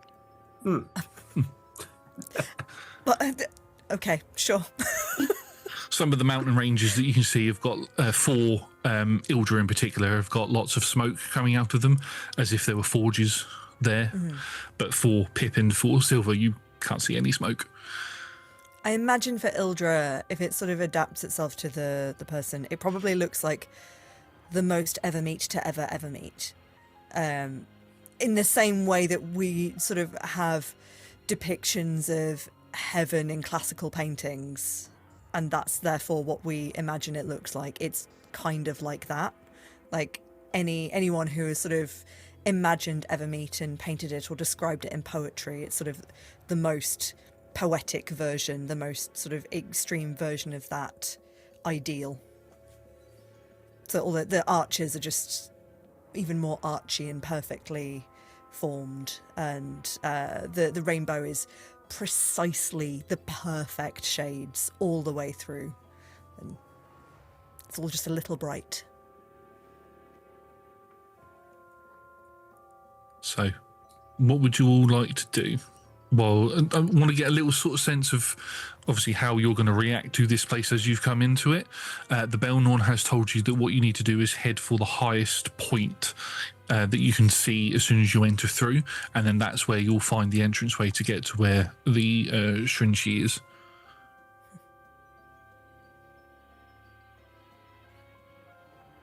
I mean, it looks like the Feywild to Pip. So Pip's not like in awe of like, oh, it's heaven. It's like, yeah, this looks like my home, and that's fine. Home's just that way. And also Pip being not even like, I don't even know. He literally rides around with his goddess, so he's like, yeah, this is heaven. This is fine, you know. Just so I think if the others are like reacting, Pip's just sort of looking and going, yeah, trees, cool. I think Silver is very much just like, oh my god, the grass is black. Oh, and when you ruffle it, it sparkles. This truly is heaven. So the grass is black? Yeah. Josh, is this something that Ildra might have read about, that it appears to people differently, or? Oh, you're a highly religious person, so you wouldn't even need to roll a religion check on that. Yes. The Belnor mentioned it just before you entered in, sort of like briefly, but you would know that similar to how some depictions of our heaven are, when you enter into heaven, you enter into your version of it and how you would perceive it, and it's a similar sort of thing for here, except for it's like layers upon layers upon layers upon layers. So everything is the same number of trees, same number of mountains, same number of statues, and all of that sort of stuff. But for each of you, there's a different filter on it. Very split fiction, yeah. So you wish for black sparkly grass? I mean, maybe not the sparkles. I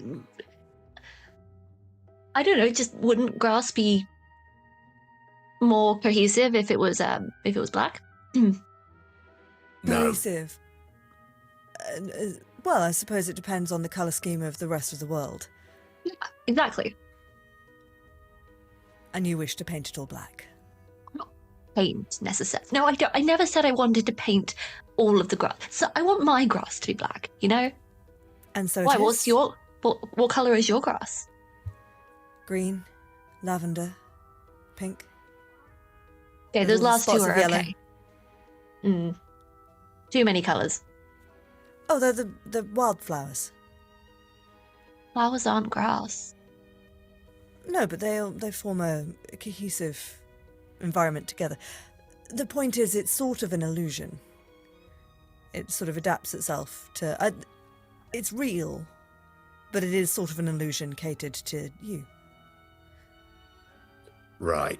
So people who normally come here, it just makes it what they want to see, and then they spend the rest of their existence just where they want to be with black grass. Well, yes. What do you imagine the afterlife to be like for... I mean, if you were going to go anywhere to sit in limbo while you wait to reincarnate... I don't get to go to limbo. Again, it's reincarnate, and now, because Nutmeg's here, I just stop once I'm done. My job's done. I just don't get... I might turn into a tree, which might be nice, but yeah, I'm just there you done. are. Well, Oh, So you do reincarnate. But if you were to imagine, I mean, elves live an awfully long time, and it's sort of a little bit nebulous as to how and when we shift and change and whether we get into Arvandor or not. So if you knew that you had to wait somewhere in limbo to live out your elder years, would you not wish it to be somewhere you find pleasant? yeah, that makes sense. I mean, pleasant is one thing, but there's not much going on here. I mean, like, are we like the only life that we can see? You can make a perception check for me. Anybody can. Sure. That was shite, but luckily a high level rogue, so that means it is a 17. Nice. 15. I got a 5. I'm now thinking about the afterlife for the first time in my existence. And when Pip says he's going to turn into a tree, it's mostly because he's been eating seeds and a tree will probably grow out of his corpse. But, it's all, you recycle, you upgrade, upcycle. Yeah. There's nothing. So if you think of it like you're on a step, as it were, and as you're looking at it, what you can see now is each of the cliff faces that lead up to another level. If you were to look at it like side on or step back a little bit and be like, oh, hang on a minute, these ledges are steps that lead upwards, as if it's like a stairway to heaven type sort of deal. You can't see any life forms or people, should I say, on the current level that you're on. You can see the odd bird and other animals sort of flitting around in the woods nearby that are just over on the right-hand side near where the tree that you've just come out of is. But you can see, all three of you can see smokestacks coming out, or smoke, like a condensed amount of smoke coming out of what looks to be above some trees on the next floor up. Well, at least there's some life around here. I was worried that it was just going to be a really lonely place. I was concerned there was a possibility that Vecna had already been here. I wonder what Vecna would see. Big statues of him, probably. He wishes... As far as we can tell, this is the thing, we've not had a chance to actually get anything out of him as to what he wants, why he's doing all this. But if he's collecting gods, if he's collecting power, this is as we're walking. Yeah. He's collecting the power of gods. He wishes for more power for himself, to make himself godlike, to, I don't know, undo things, destroy things. Then perhaps he just wishes for a wasteland. Nothingness. He's clearly tormented by something. Or he's thinking he's doing it for like a really good reason. Like we've had to deal with people who were upset with Glenvor because people died and we didn't get the justice. Yes, Silver. Have you considered that he might be like, I don't know, the idea of decimation given a very small glimmer of sentience, so it's just like a force of nature that has gone out of control a little bit? Because his plans don't make any sense when I questioned him at all. So the only way directly? I spoke to him. I flew up there. I got the dumb one. I asked him why he was doing this, and what the ends were, and he had no fucking clue. Yeah, we dealt with not a particularly bright one, that he was pretending to be one of our friends, and then went running around. And we blew him up, and then he ran away. And then of course now he's just a version of him's just murdered everyone else we love. But it's maybe he is. Maybe he's just this primordial force, and it's just a great cosmic reboot of everything that the wave sweeps over us all. But we're trying. We're doing our best. I suppose that is comforting in a way. If it is just a cosmic force and entity with little sentience, then it sort of makes it a little easier to treat it as something stoppable, unstoppable, in a way that if it were a person who had been allowed to fall to the depths of that level of hatred and self-destruction and global destruction, then it sort of shifts the blame wider, I feel. We're not Makes trying things to more redeem difficult. him, are we? We're just... No, We're I don't stopping. think he gets the status of being a person because people, they don't want to destroy everything, no matter how corrupted they get, no matter how much power they get. I don't think that anyone who is still, at their core, a mortal person with thoughts and opinions of their own would do this. I mean, when I was starting out, I was told that you have to be polite and say, do you want a job to someone? Give them an option to turn around. But I don't want Vecna to have a job. I want him gone. I want him completely wiped.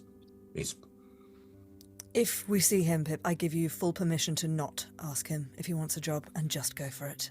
Pip just gives you a very big thumbs up and a smile. Thank you.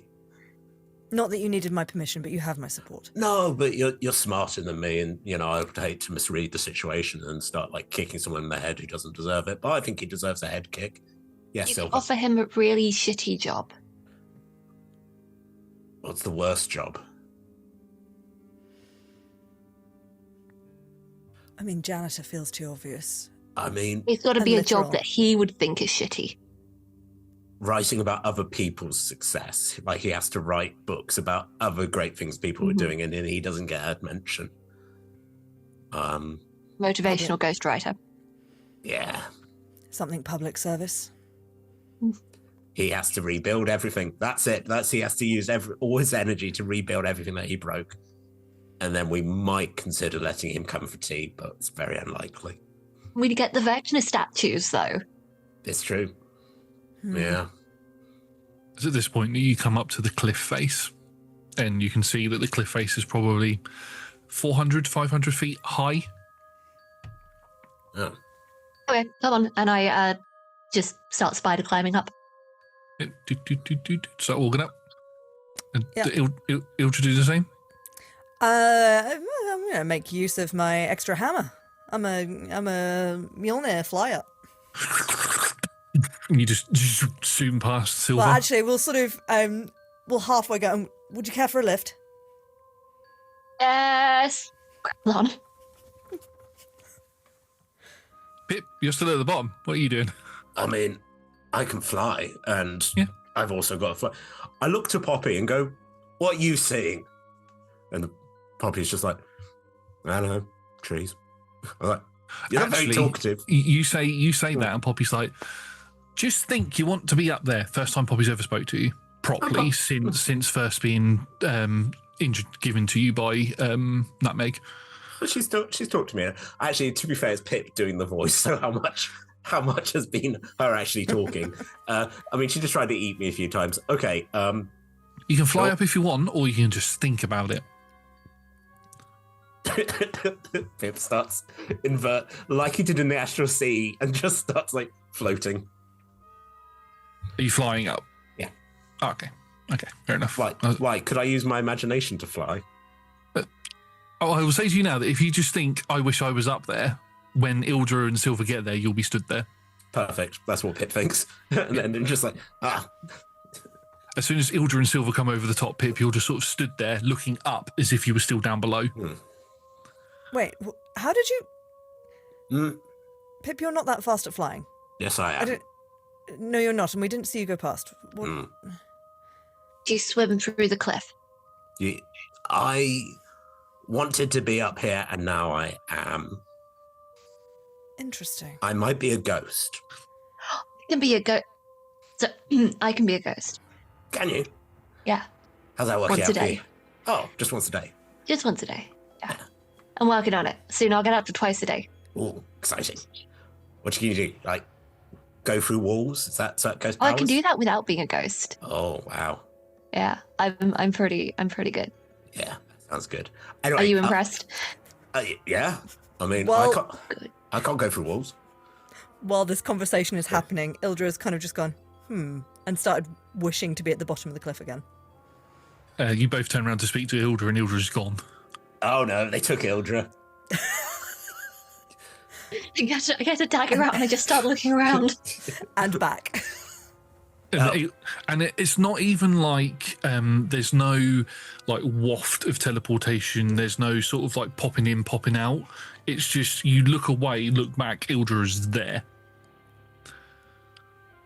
You just use invisibility and you're playing a trick on us. No. I'm starting to wonder, not something I've experienced myself, but Pip, tell me, when you dream, right? Yeah. You have been known to dream? Yeah. Sure.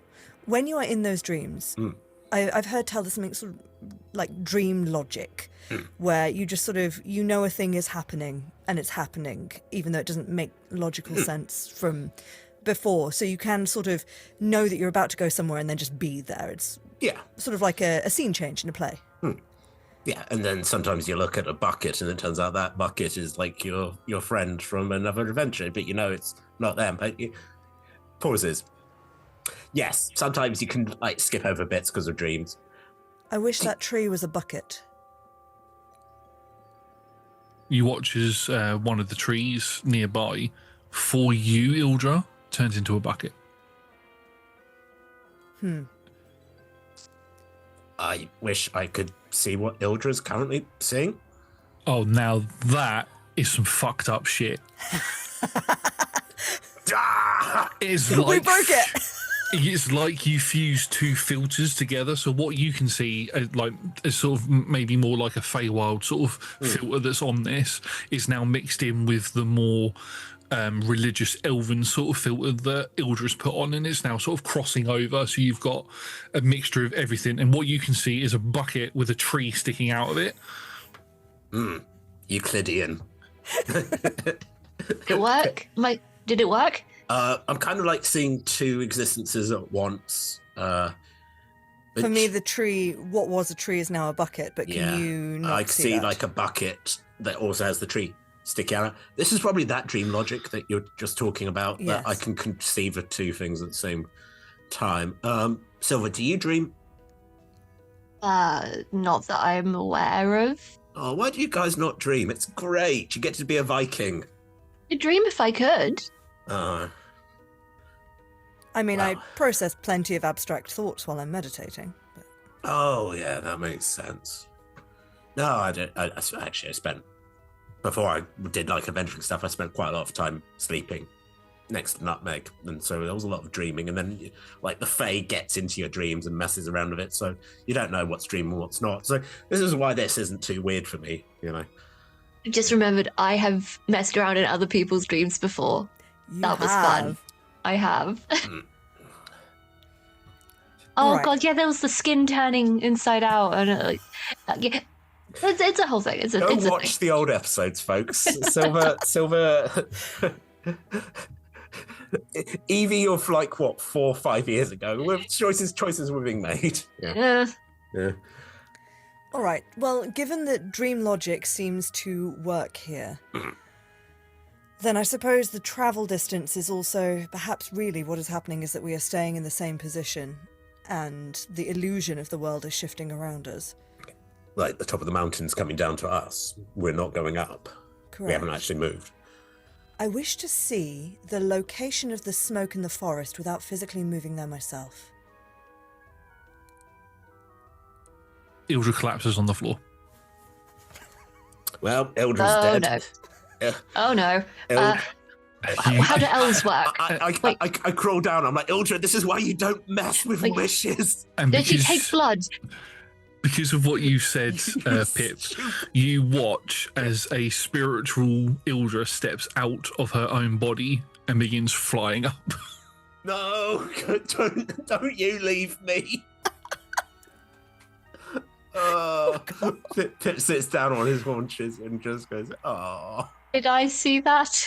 You didn't, unfortunately. I did not. No. I don't know what's going on. She made a wish and she died, and then she turned into a ghost, but not once a day, forever day. Ildra, you can fully see as if you were in your physical body, but you've given your spirit basically a task, and it has flown up over the trees and is hovering above where the smoke is. And what you can see down below you is a mass of blood and dead bodies. but also people walking around, not people armed, but like you can see that there's lots of like dead villagers there in this very what sort of, because we've gone for like, is your filter like a high elven filter? Yeah, so it's very like high elven village style huts around, like made out of the finest stone and stuff. I was going to say, you can't call any building a high elf lives in a hut. No, it's not a hut, but they're Too like made snobby out for of that. yeah, they're made out of stone and they look very fancy. And you can see lots of blood and fire everywhere, and you can see there are lots of bodies everywhere. But for the number of bodies that there are, there's also the same number of people trying to put out the fire and making repairs. Right. Okay. And then you're pulled back to your body, and Pip, you watch as Ildra's spirit. No. Oh yeah. Before you do, the people, are they all elves? They all look elven, yes. Do they all look old? Not all of them, no. Some of them do, but not all of them. Interesting. Also, how long was she out of her body for? This probably, well, because of the whole wishing where you were sort of thing, this is all within the space of a minute. By the time she goes back, Pip's holding Ildra in like a princess carry. Like he's going to carry her around. Like he's just going to carry her body around. I am attempting to call her spirit into a necklace, just in case. You come back to basically a funeral for you.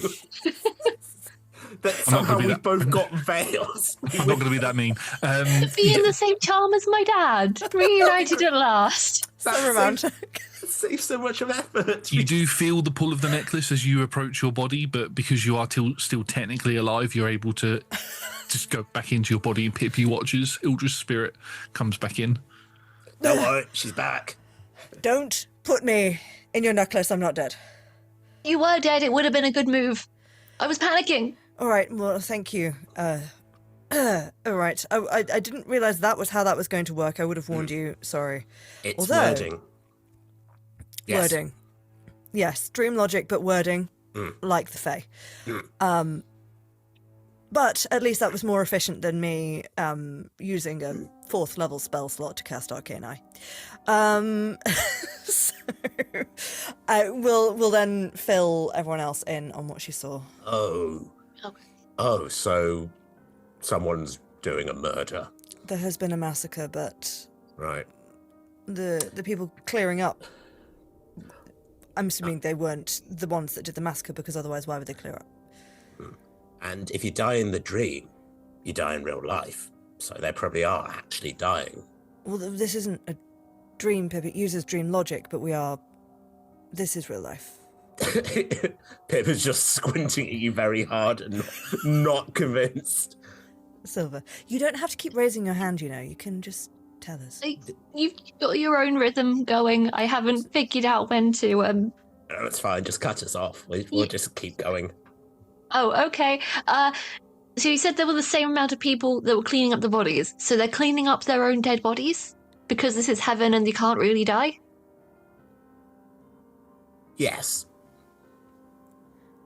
I wonder, Josh, was it like the exact same number? Exact same number. And did I observe any of the bodies looking like any of the live people? Make me a perception check. My passive is 20. I'm going to throw that out there before I roll. Yeah. So that's 25. Yes. So some of the people look the exact same as some of the people. Some of the dead bodies look the exact same as some of the people that were cleaning up. So they're either clones or reincarnations, or perhaps it is spirits. Spirits who have come here organically, and therefore if they are murdered they still have to be in purgatory forever. Or it's different realities and it's people from a different multiverse have come here and found their dead bodies and are now just tidying it up. So because there's been some multiverse madness going on. So those are the two options, I think. I mean, she's not wrong. It is that is worrying that is now a real possibility that we're having to deal with multiverse madness. If Evermeet is the same location for every universe. It's like a focal point for reincarnation. Maybe. And if you've got different filters on, maybe people are just filtered by different, like, small layers. So if you die in one multiverse and you come here, and then someone else does in another one, they come to the same place. They're usually separated by a thin film. But if Vecna is fucking up everything with how different universes operate and which ones are currently in existence, if the films have gone, potentially there could be different versions of the same person within Evermeet. In which case, it is entirely possible that actually, even though they are looking peaceful and tidying up and cleaning up, they could have come here and murdered their own alternative versions. And replacing them, because this version has this. It's nice. Maybe they invaded. Or maybe we just need to go talk to them and see what's up. Maybe it turns out it's just Vecna being a dick. I think talking Maybe we to... do a sneak. Like, Yes. observe them in their natural Yes, how habitat. does one do that? Do a sneak. Clank, clank, clank, clank. Oh, Rustle, no. rustle, rustle. I'll do a sneak, As a ghost. and I'll let you know. Right. Don't leave your own body. We've already established. And don't say I wish. I'm going to wish for some... I've not wished for anything yet, okay? I want to wish for something. Mm. And I'm going to need energy for this. Mm. I wish for some... I wish for bloody candy floss. I've never had it. I want to try it. Looking to Ildra now. Well, I've never had it. A small bush grows up next to you, and you can watch as bloodied candy floss appears on it.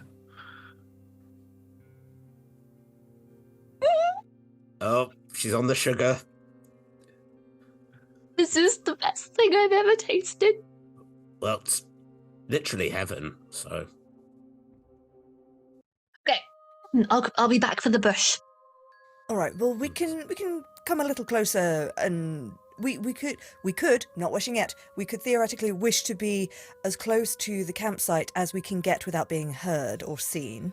You could also just wish that your armors didn't make any noise. Oh gosh, yes. Oh, am I the smart one here? I'm 20. Ildra, you're not wearing any armor anymore.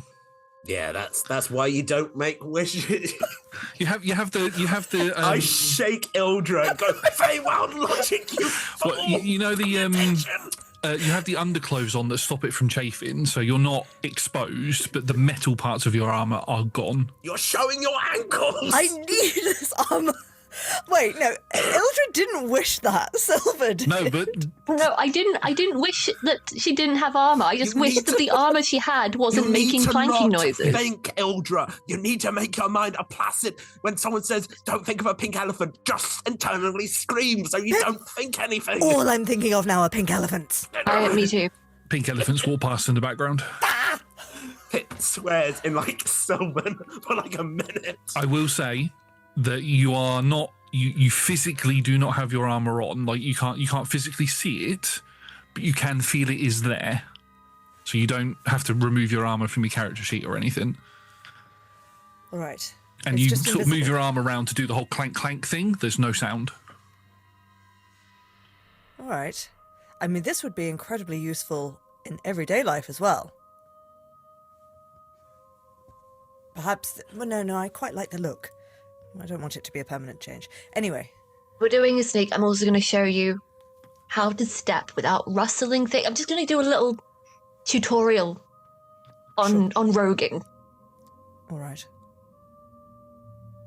I mime taking a very careful step, and then again, then even quicker. You are not there. Yes. Now faster. No, too fast, too fast. Better. Better. This is the mime show now. Yeah. We just... For anybody listening through headphones at the moment, we are currently miming becoming a rogue. Mm-hmm. Well, I Pip don't- looks I on think- politely and just like, It's going to take longer than this to make Ildra a rogue. Yeah, you're trying. You're getting Kinda to what- see Depends for on a what you wish first for. attempt. oh my god, you could change your class. I mean, look, some thoughts have already occurred to me, but I'm also like, This could be game breaking. Don't have thoughts. And I want to know what the plot is. I know of the spell Pass Without a Trace that friends have cast in the past. Can I just wish to cast Pass Without a Trace? Try it. I wish to cast Pass Without a Trace. How does it look when you cast it? I say that to the universe. I clap my hands to everyone present to hope that something sticks.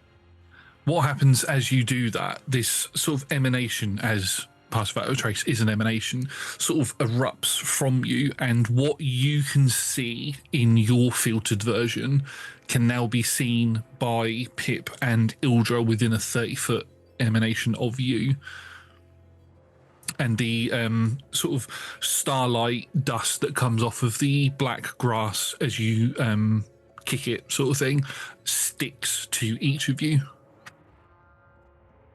I think it worked. I think I could do magic.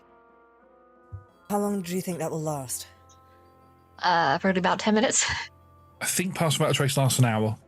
An hour? It's usually an hour. Great. I'm going to look for a relatively flat stone. Yep, you find one. Like a- You move a little bit of grass out of the way, and there's a stone of the exact shape and size that you want there. It's probably like, I don't know, about 6 to 8 inches. It's a chunky flat stone. I wish that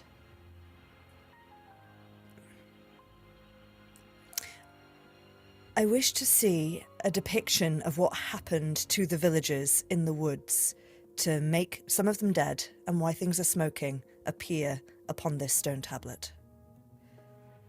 So you watch as, almost like casting minor illusion on the stone tablet, in a etch-a-sketch style, it begins drawing, like the stonework begins carving naturally, and you watch as the image that you saw of the village, of how the buildings looked, appears. Pip and Silver can see the same looking buildings, although when you go to the village, you'll see the buildings will look different to the pair of you.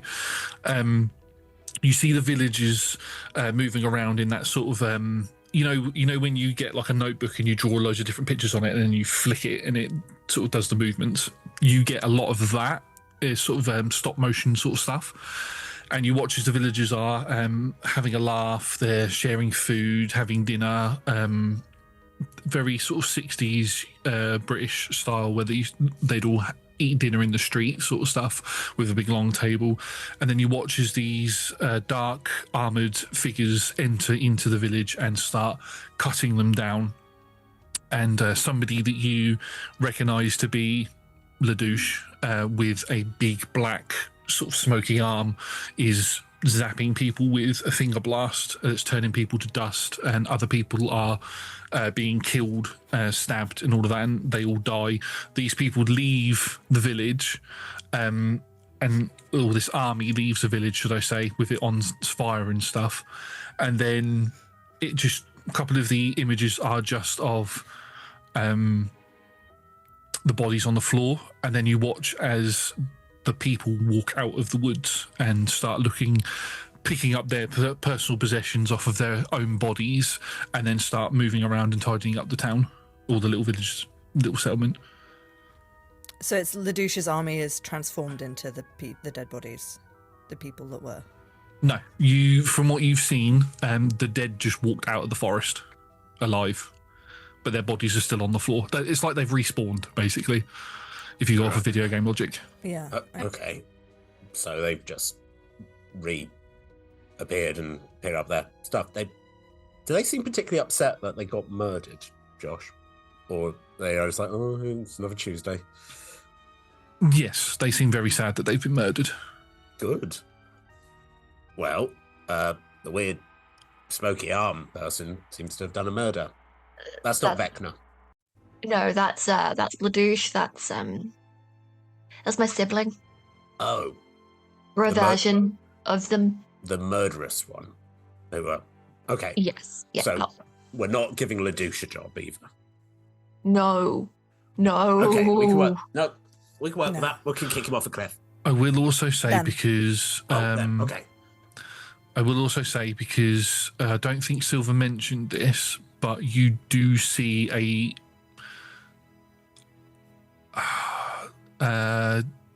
not decrepit, but you do see a more malnourished and unkept Manzorius following LaDouche around in the images that have been drawn. Oh, these. Right. Oh, I think they followed me. Right. Is that not your father? Yeah, that's an alternate version of my dad, who appears to be human and enthralled to Right. LaDouche. I walked past him in Baldur's Gate thinking, wow, this is fucked up. I kind of want to get him away. Also could be a good body for my dad, but that would mean killing my dad at the same time, which would be also kind of fucked up. Right. All right, we'll deal with that when we come So- to it. Don't hurt your dad. Mm. Good.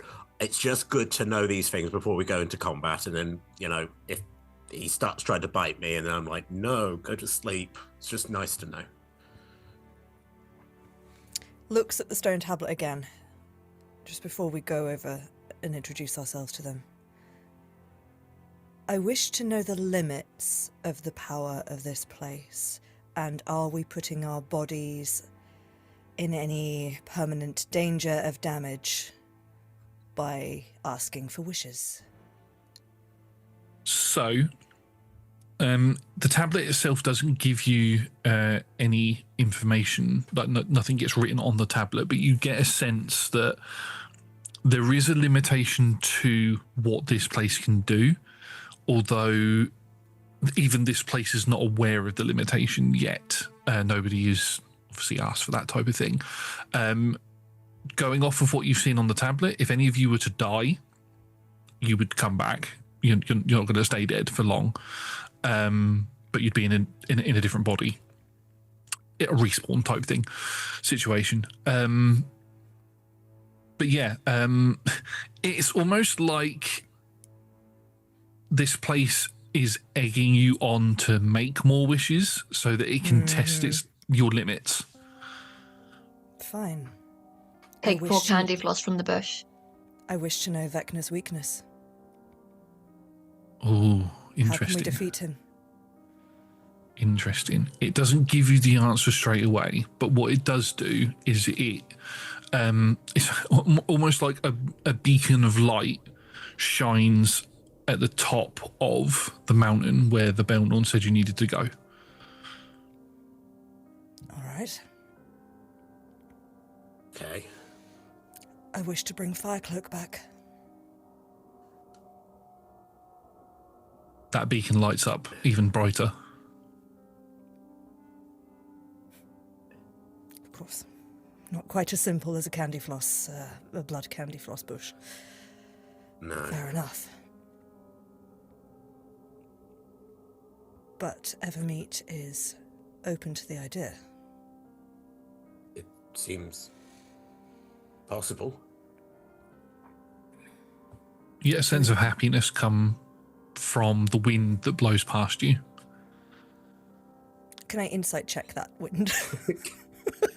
You can happy insight wind. the What's wind. your vibe? The wind. Is it just trying to convince me, or is it genuinely happy? Is it all part of the illusion? You get a 17, it just goes, hey. Just like, okay, thanks. I was trying to afford to insight check the wind. So it's not gargling, so that's a good thing. Good. Good. Does it often gargle? Yes. It's I'm evil. you do get a sense of, yes, this is very it's Evermeet. It's Elven, it's very Fey, which means there are elements of the Fey world that are also influencing this place. So, names hold power, and making wishes can, as you found with collapsing on the floor and turning into a spirit, can not go exactly how you want them to.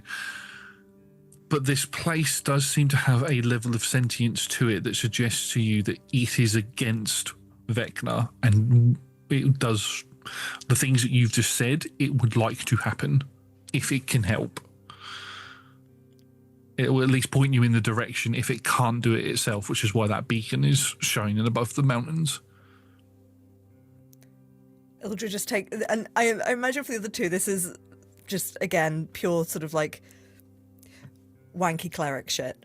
But Ildra will just kind of stand still and feel the wind in their hair, and sort of close their eyes and go, we'll do what we can.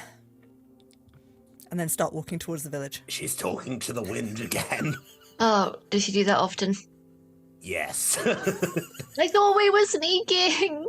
No, Oh, in a sneaky fashion. She's wind talking. Make me stealth checks, please, with a +10. Ildra, you do not have disadvantage. Actually, I don't anyway, because you gave me fancy armor. But I have a flat +0, because the star metal, I think, is like mithril plate. Oh, yes, yeah, it's the lighter stuff, so you wouldn't have had disadvantage anyway, but yeah. You still get the +10. 19. Tom. I mean, 30, but... Oh, okay. I got a dirty 20, and then I just extra... Pip is just very gently clopping away, just as good. What did you roll, 4. Silver? 40. Hey. Oh, that's... So Pip sort of disappears completely, and you can't see where he is. Silver, it's like Silver's just gone into another multiverse and just sort of pops out at the village when you all get there. And is 19 enough? And it 19's just has enough, a yeah. very normal walk. Yeah, but you just walk up like sneakily normally, but everybody else has completely gone for you. But as you get closer to the village, you all reconvene with each other, and the villagers have not noticed you appear. I also yet. like, you've got the vampire who's like fully like emerging, and then like the cryptid who's also emerging out of the trees, and they're just like, I just went for a walk. Also a damper. Yeah, just not. You don't have a magical bat. Okay, fine. You're not quite as damp here. Have you turned into a ghost recently? Work on that. Say, I wish to You be a don't even have ghost. blood. Actually, no. To be fair, you did just turn into a ghost. So I said, is true. I guess that's a check mark in your box. Reforged my heart. I've got enough going on. Yeah, but what have you done for us recently? Yeah, do you decide? Do you go into the village? Because if you do, then people will start to see you. But I'd like to try and observe them for a moment before we go in. yeah, passive perceptions. We'll go off for passive for this rather than have you roll. I know Ildra's is 20. Will you allow a passive insight? You can do passive insight as well. Yeah, I'll give you 2 different results. Good, because they're 10 points apart. Wow. So what's your insight? 21. 21. Okay. Pip, do you want to use insight or perception? I mean, Or- they're both 10. So Or you can roll an investigation check if you want a third option. I'll roll an investigation check as Pip does what I just did of just standing there going with nothing in his hands, but just as looking through. It's an 8. Perfect. So as you do this and you're like, I'm going to look at what's going on, you are completely taken back by the fact that you've done this, and like binoculars, it does zoom right in, and you are looking right at a sunflower that is in one of the fields, and it's so close it sort of takes you back, and you're sort of distracted by that for a moment. But in the background, Pip, you just hear Pip go, gorgeous. Just... for the passive insight check, you can see that a lot of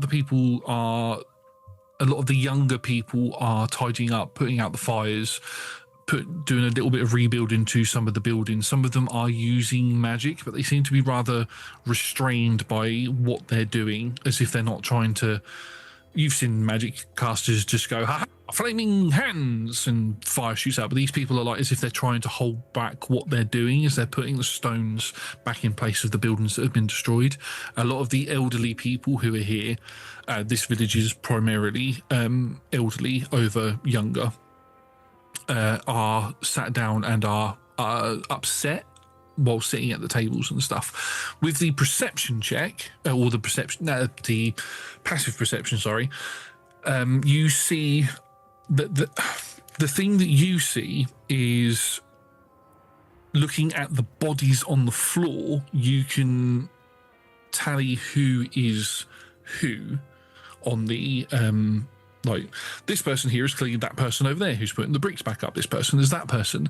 The difference is that the people who are living and walking around look like they are slightly younger than the people that are dead. By how much? It's elven, so it could be anywhere from 10 to 100 years. I mean, wow, that's still interesting. When we snuck up, did we stay close? I mean, Ildra has no control because couldn't see either of you. Do we all stay as a cluster, or did we split up? Did you want to stay as a cluster or split up? Is the question. I would have stayed near Ildra, I think. I have little faith that you two will not just walk into the town and say, hello, townspeople. And I'm not ready to... They've just been attacked by a Dampir, who probably had a couple of similarities with me, so I would like to remain hidden for the time being. You can remain hidden as the others. Would you like to approach? I think before doing so, we'll sort of just murmur very quietly. Silver, I don't know where you are, Silver, but I'm going okay. to... okay. I'm going to go and say hello now, unless you've seen anything that makes you think I shouldn't. You do you. Use your charisma. I will emerge when the time is right and dramatic. As is your want. Pip? Sunflower. Okay. Alright, what are we doing? I'm going to go say hello. That's very polite. And you're going to offer them a job. I don't think we need to. They have a job, which is restoring their house. Right. And being dead. It's a full-time job. Okay, do you want me to come with you, or...? Yes, I think so. Okay.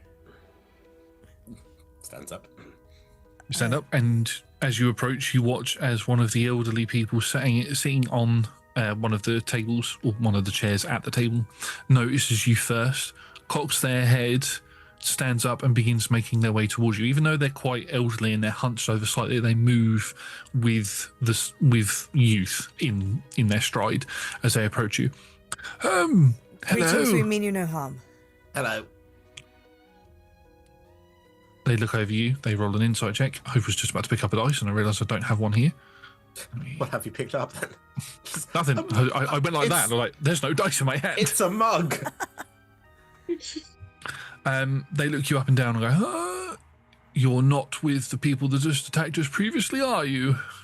No, absolutely not. We are foes of theirs. How long ago was that? It was about 2 hours ago that happened. Recent. All right. I'm sorry to see what has happened here. Do you need any assistance? No, we're fine. We are just going on our way and making there's something different about you, both of you. I mean, you're not elven for a start, but you are Fae, pointing to you, Pip. And you are Something dead, but not. Yes. He's complicated. Have you met Firecloak? Do you know Firecloak?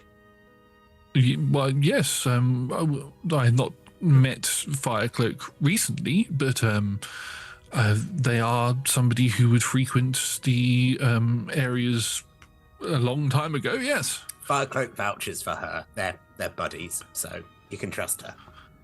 You do have a aura about you that shows that you are in connection with Firecloak.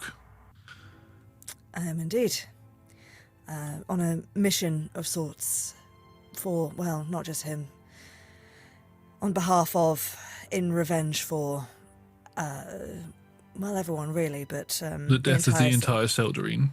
Yes. Yeah. We are aware, and Evermeet has felt the reverberations of their death, and the magic here is waning, is beginning to wane, and people like yourselves have been able to get in here, which is not something that usually happens, but it's happened quite a lot recently.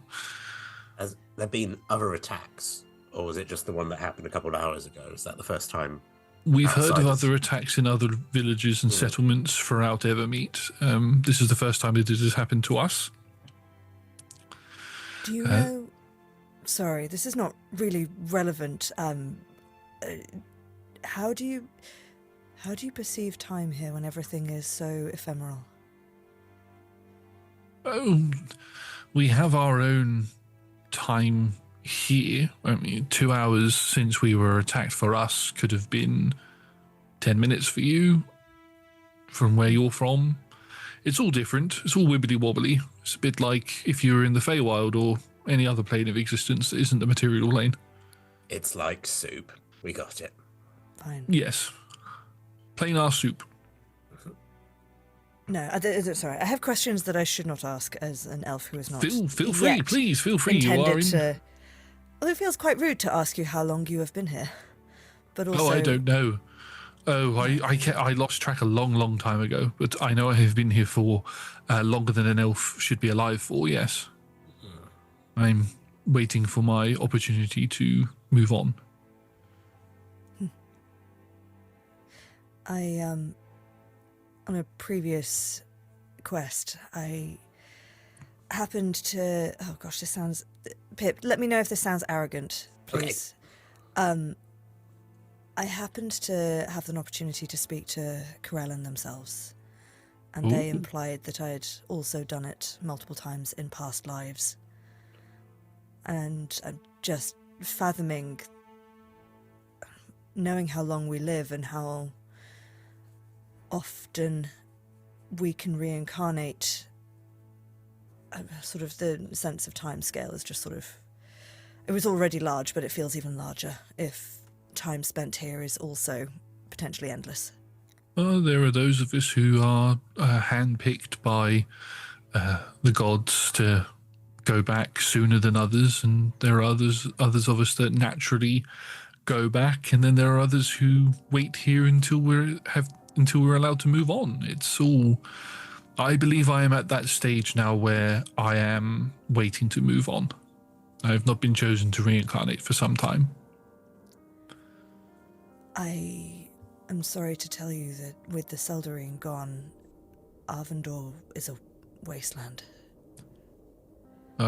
We all thought as much, which is why we've just been making the most of what we have here until the magic that holds us here leaves and we just disappear into the astral sea. I wish you release soon. But there might be a way of fixing things. There are people out there who are trying to fix what got broken, actually. So I wish them all of the best of luck. It would be nice to not disappear. It would be nice for everything to go back to the way it was. Wouldn't that be nice? Yeah. It would be nice to have our gods back. Yeah. I'm sorry, we didn't formally do this. We were just trying to get a little sense check on you. My name is Ildrathni Elendor. Elrath is my name. A pleasure to meet you, Elrath. Spark on his hand. He just brushes away because it's not polite to collect names. Pip, Autumn Night, of the reforged Feywild, I guess. Yeah, we did feel a burst of magical energy surge through here when the Feywild was rebuilt. So thank you for that. That has kept our life going for that little bit longer. Not enough people are thanking us for all our really hard effort and our loss, but thank you. You're very nice. Appreciated. I'm just going to pop a hand on Pip's shoulder and yes. And then kind of try and Ildra is not great at being subtle, and just kind of try and look around the village in a subtle way to kind of basically try and make eye contact with Silver to give her I think it's okay. Yeah. Look. Well, while I'm keeping one ear on the conversation as much as I can, but I'm also doing a little bit of a recce to try and figure out why Ladouche attacked, because they were many things. But one thing that I don't think that they would do is just attack a village for literally no reason. Like, even if the reason doesn't make any sense, there's usually a reason that they do things. Make me your choice of perception or investigation. Let's see how well I can read. Perception is there. Investigation is +9. So I'll go with an investigation. Again, good thing I am high-level rogue, because I treat that 2 as a 10. So that's a 19. Okay, so your thought that you're having is, why did Ledouche attack this place? So while you're in your almost invisible state, you're thinking this, and then your eyes kind of cloud over slightly, and as you blink and open again, you can see all of the footprints that are in the dirt around here, and a set of footprints light up purple and lead into the village, and you can sneak around. You're basically invisible at this point because you rolled a 40.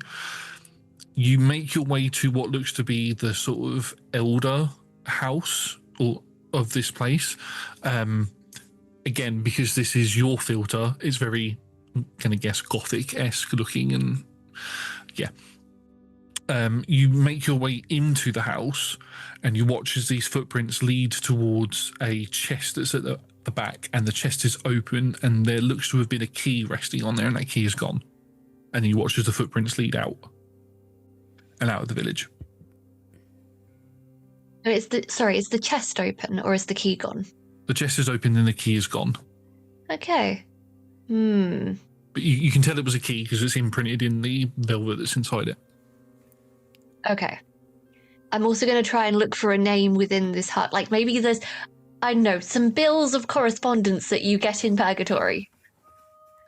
As well. Elrath is the name of that sort of on most of the paperwork that you see around here. This is probably their house. Okay. Work, it's heaven. Who's filling out tax forms? You can't escape taxes, even after death. What I are they wish I paid my taxing? taxes. Taxing their ability to stay there. The bloody candy floss and the gotta come from whiskey somewhere. liquor. Tax. Yeah. Yeah. That's why they're so careful. They don't want to pay more tax. Right? Why are they not just wishing the walls be fixed? Why are they not just wishing taxes away? Anyway. I mean, that is a question you could ask. I phase out of. I just walk through the wall as Ildra is kind of looking around, and I just kind of go. Ah, there you are. As I kind of walk over and like, hey, Silver. Oh, Elrath, it's a pleasure to meet you. Where did you come from? Oh, I just came from your house. I didn't think that through. One moment. I came from the woods. I'm a friend of theirs. Okay. So you were attacked for something was stolen in the attack. Sorry, this is a really bad first impression. You are the sneaky type. You have had a look around and you have seen that my prison key is missing. Yes? Prison key?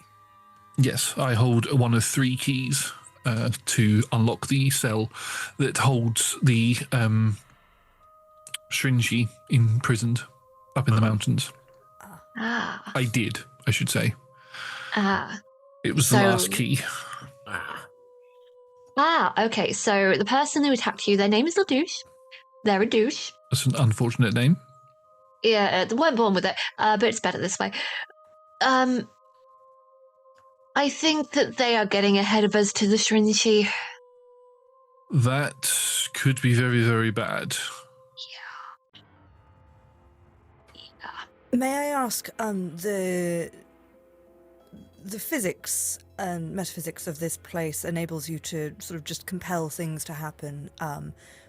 Why are you restricting your building efforts and not just wishing the walls back? We are creatures that are in between life and death. We are in limbo. We have physical forms, but we are not. We have physical forms here, and they sort of wave so you can see that their hands aren't transparent and all that. We have physical forms when we are here, but we are spirits. That ability isn't as strong for us as it would be for those who are of the living persuasion like yourselves. So we are able to grow crops by thinking it, and we're able to travel short distances. I can't wish that I was at the next village and be there straight away. I can only go in. The magic is limiting for us, but for you, being people of flesh and blood who have not died and been brought here in another way, you are still living in another. You have not walked through the gates to get here because of death, is what I'm trying to say. So you have access to more magic here than what we do. Your magic is amplified here, which is why you will see that some of our villagers are restraining their use of magic, because we've had a couple of instances where somebody's tried to use telekinesis, and instead of lifting up a stone, they've lifted up half of the village. So all magic is amplified here. Wishes. Do you know why you've come back younger? No, that's a new thing. Usually it was that we came back older, and then when we get past the age of an elf's lifespan, we just don't come back. So coming back younger is a new thing. That might have something to do with the fact that there is no longer a god of death. Yes. God of Death is not the same thing as a God of Time, though. This is true, but again, this is the magic of this place. The god of death had a restriction on it because we could still die here, we could still get ill, and it's like we lived our lives. But if we died, then we would come back older. You can still get sick in the afterlife. Yes, That's not much of a heaven. We're not quite the afterlife. We're more the crossroads to the afterlife. Similar to how the fugue plane works, but we're more designed to be for elves. We're more of an elven place, right? Whereas the fugue plane is more for everyone else. Pip nods, going, I'm going to be a tree when I die. Just like, cool, fugue plane. It's strange how it works, because not all elves end up here. Some do end up in the fugue plane on their way to their heaven or hell. He just keeps looking at like Ildra, being like, this is your religion. Yeah, Ildra's just sort of been like totting things up in her head, and Nat has definitely not just been doing a quick Google of names. But we'll then start muttering something along the line of, well, it's been however many months since the entire Seldarine has gone, so with it obviously makes sense that Neuralis Analor went with that, but also interestingly that someone I once travelled with was believed to be a sort of reincarnated avatar of the Bella Senarath, who is tied to longevity. But I suppose even with them gone, elves live long enough that it'd be hard to... I don't think any of this is relevant, sorry. I'm now looking at Silver, being like, do you know what's happening here? I don't know if any of this is... Silver has questions about what happens when she dies for the first time in her life. Oh no, she's only 20. Only 20. I don't know. Today, it's my birthday, I've decided. Oh, happy birthday. Happy Thank birthday. you. We wish you a birthday cake that just... Now Hope tell it's me not what your happens birthday. when I die. Well, you were born Dampir, right? Yeah, but my mum was an elf. Well, then presumably you would... But Manzorius also was an elf before he turned. See, I never asked. It just seems rude to I ask. assumed. That's generally how that would... Huh. I've Her never thought father of was a that. vampire. He was a vampire, yeah. But normally vampires can't have children. Well, mine did, baby. I was the baby. That is something I'm not going to get involved in. Oh, but you must. There No, are so many I think questions. look, Hi. your sibling has taken the prison key to release the Shrinji. The Shrinji is the most powerful mortal spellcaster in existence. So it would make sense that whoever your sibling is working for probably wants their power now that the weave has been shattered, or at least the ceiling to the weave has been shattered. Their magics will be a great asset to anybody. The Shrinji is neither good nor evil. They sit in the middle, and they are easily persuaded to work for either side. So you may want to get... One thing I will say is, one thing that I did notice about your sibling and their forces Half-sibling. Half-sibling and their forces, is that they just walked out of here. They've not clocked the dream logic. The dream, yes, as living beings, they are, as you seem to have, judging by what you've just said to me, have not clocked that they can just wish to be in their place. So you could get there before them. I wish to hold and keep the key that LaRouche Maladata stole from this place, and that they could not wish it back. You watch as 3 objects appear above your hand and then just fall into your hand. Well, now. That's a very good idea. That was easy. That's very funny. Should we just go get them and then leave? If it's helpful, I wish your walls to be fixed. You watch as the walls just ching, everything, the village is just completely fixed. Like, we can't do that. Thank you. Is there anything else you'd like? While we're here, anything else? Fortifications, meat trees. No, we're very happy with meat trees, did you say? Meat trees! You wish for meat trees. Well, I meant to say neat, but I've said meat and now it's just chicken on trees. Like I held Ildra earlier, I just hold on to Silver and go, you must be careful with your wording when it comes to the witch. There's a couple of trees that grow bits of meat on them, and then you watch as a couple of the trees just get up and walk into the village and go, nice to meet you. Just really softly Silver go, that's because of you. You created life. Am I a mother? I'm not ready for this responsibility. Either wait. I mean, we'd said no to fortifications, but you've just given us tree people, so thank you. Wish the tree people had tree swords.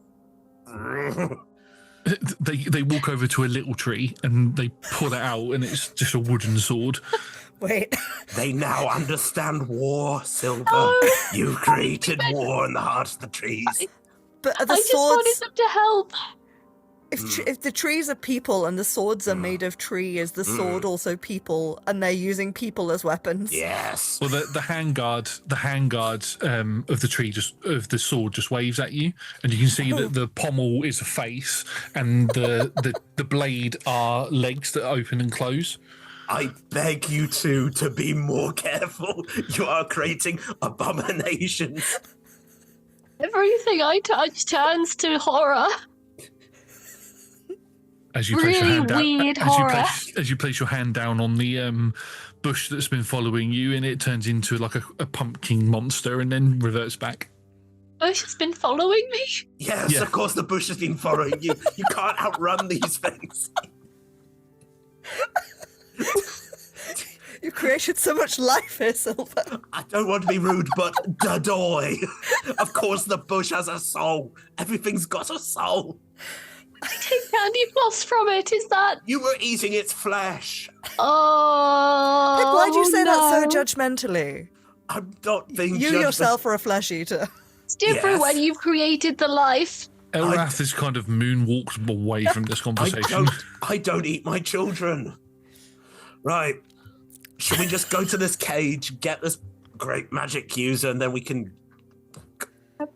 who knows how long we... I'm just going to kneel down to the bush and say, Mama's got to go away for work. I need you to be a brave bush and stay in the town. You watch just these vines sort of sprout out from the sides of it as it gives you a hug. Oh, Dickie. Yes, sweet bush. Don't name it! Wait, no, the signal was not clear. Did you call it Sticky or Dicky? Dickie.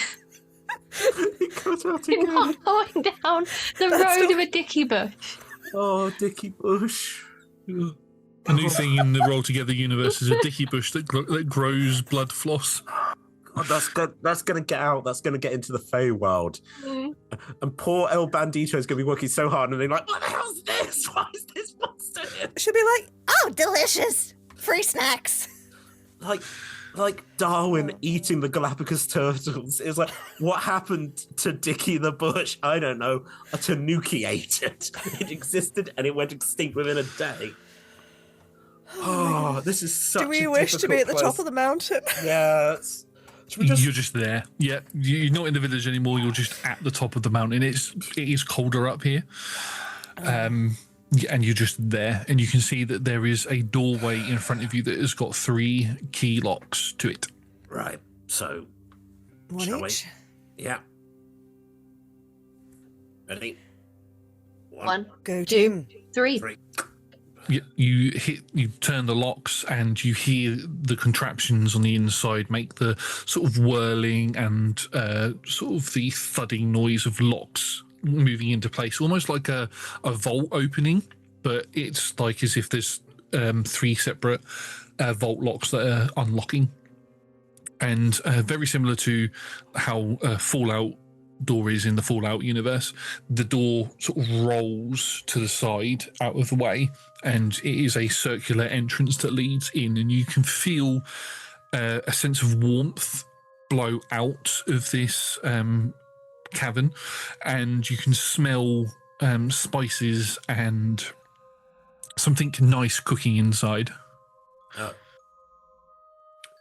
I wasn't expecting hospitality.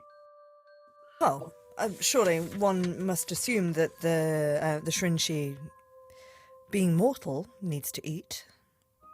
And I also suppose, if they've been imprisoned, not because of crimes, but just for their protection, there's no reason they shouldn't be allowed to cook. And also does imply that someone's been running the food up for them. Or they just wish for food. That's also a very They good are point. They are a powerful magic user. Do you think Definitely it's close this door behind us as well, by the literally way. about to say the same thing? Yes. Yeah. Let's take the keys out first so we don't lock ourselves in. Well, the door has disappeared. So the door's disappeared into the wall, so you can't get to the keys. So the keys sunk in. Okay. I wish for the appearance of a door to still be there. A shimmer of a door appears, but it's weak and it is transparent to the looking, as if there's something on the other side of the door that doesn't hold magic the same way as what the outside does. Oh, interesting. Do we in wish that for case- a guard or someone to keep a watch while or one of us just stays here? We've not tried using our actual magic here, have we? Silver, I know you cast a spell, but it was sort of borrowed, not yours, right? Right, I can't normally cast spells. That was the first time I've been able to do that. I'm just going to pick up a small stone off the floor, assuming there is one. Yes. And You're still in the area of I want this thing, and it appears. Okay. I'm just going to cast the light cantrip on it and see if that works any differently, if that magic works any differently here. Yep, so the range of, what is the light range of the light spell is in the emanation that it gives off of light. 20 foot. So as you cast it, it's a 40-foot light that appears around. Okay, well, immediately off. Put that away. All right, so it works, but more powerfully. In that case, is the entrance, you described there's a gate, but is it like stone, 'cause mountain, or was it metal, or? The door itself was metal. Everything else around it is stone, and then on the inside, it's stone as well. Fine. I, Ildra, will walk over to the edge of the sort of cave entrance and use stone shape to create a blockage where there was not a blockage before. Does stone shape have an ability? Like, does it increase in power if you cast it at a higher level, or is it just a flat? I'm pretty sure it's just a flat. Hang on, where's it gone? So. I know so many spells. So many spells. No. No. Yeah. So you, A section of stone no more than 5 foot in any dimension and form it into any shape I like. So maybe I could move a bit more. yeah, than you move 5 a bit foot. more stone, and it sort of. Are you going on the inside as you do this? Yes. Yeah, so as you go on the inside, you feel that extra magic drain from you, and the spell works like normal. All right. Well, unless they have their own magic or pickaxes, hopefully they won't be able to find the entrance. Right. So, polite, asking them to help save multiverse. Correct. And my dad. Yes. That's the focus. The questions I had about bringing Firecloak back and knowing Vecna's weaknesses, it seemed to indicate the world wanted us to come here. Which is convenient, because we were actually coming here for Manzorius to start with, but if this answers all of our questions, that is almost like someone had designed it that way. As I said, it's narrative causality. It just drags us towards an inevitable end. Fairy tales are true 98% of the time. Let's go talk to a wizard as I clop off down the corridor. The campaign has to end at some point. No, 6 more seasons. As you make your way down, that's the smell and the heat intensifies. The heat doesn't get uncomfortable. It just gets to the point where it's like, if you are wearing outdoor clothing and stuff, you want to be more in sort of indoor clothing sort of thing. And the smells sort of make your, even if you don't eat, they sort of make your mouth sort of salivate a little bit, because it smells very, very nice. And you enter into a natural small cavern area. There's loads of wood and stairs that lead up to multiple doorways that lead off into probably other places. There's lots of bookshelves. There's a small fire going off in the corner, and you can see standing over a pot that is boiling with soup or some sort of liquid inside of it is a tall elven figure, much taller than any of you. Probably standing about 7 to 8 foot tall, long silver hair flowing down their back, sort of tied up into the center part of it is tied up into a ponytail, but there's so much hair that it's still flowing naturally back as well. They are darker of skin, but their skin has got like similar to Ildra's star metal with the star side. They've got like little specks of like freckles, specks of stars on their cheeks. Their eyes are brilliant gold. Their irises, they've still got the whites and everything. And they turn to look towards you as you enter. Guests, welcome. I have not had guests for many, many years. Please do enter. We'll do a respectful bow. Choose on or off. Shoes. You may leave your shoes on, and you watch as this figure waves their hand, and any dirt or anything that you had on your feet is instantly cleaned off. Please do take a seat. I am making some soup. I always make enough for guests. I'm glad I have some. Get guests? I don't ever get guests, but it's always nice to be prepared. I'm sorry to hear that. We have been sent your way by an old friend of yours, a Baelnorn from Mithranor. Oh, how are they doing? Given the circumstances as well as they can be, but things are not particularly rosy outside your home, I'm afraid. No, I felt the reverberations through the weave. Mister is no more, from what I can gather. Correct. Yeah. Sorry, we've been told your name is Shrinchi. Is that your name? Is that how you would prefer to be addressed? Yes, that is. Yes. My name is Ildrathni Elandor. Pleasure to meet you. Looks towards the two of you expectantly. Pip, the autumn night of the reforged Feywild. Is it, though? Well, it's the name I walk around with, you know. I mean, that was the name that was whispered to me when I was born, but it might be in your tomes. Do you want the other name? Do you need the other name? Is that I don't need the other name, no. Yeah. I mean, I am known as the Stringy, so if you are known as Pip, then... It's the name that my friends call me, and also my enemies. But, friends are very important. They are, aren't they? Yeah. They are. And then gestures towards Silver. Silver Melodata, it's nice to meet you. Pleasure to meet you as well. I can sense the two of you are of the undead persuasion, is that correct? If you can come out and say it. You could say that. Bangs. I just do that whenever someone says that. I try and style it out. Bangs. Is that why you have sought me out? Is you wish for that to be reversed? No, it's not me. I have made peace with my situation, but thank you. Oh, interesting. Normally when I hear tales of people who have sought me out, it is usually for things like the removal of their vampirism or the removal of some form of ancient curse that has been bestowed upon them, ancient knowledge and all of that sort of stuff. So what brings all of you to my little prison? Few things. I mean, That may or may not be kind of in the list as well. yes. I mean, undoing vampirism seems actually quite small fry compared to, in the grand scheme of everything that's going on at the moment. Have you heard of a person called Vecna? Yes, I have.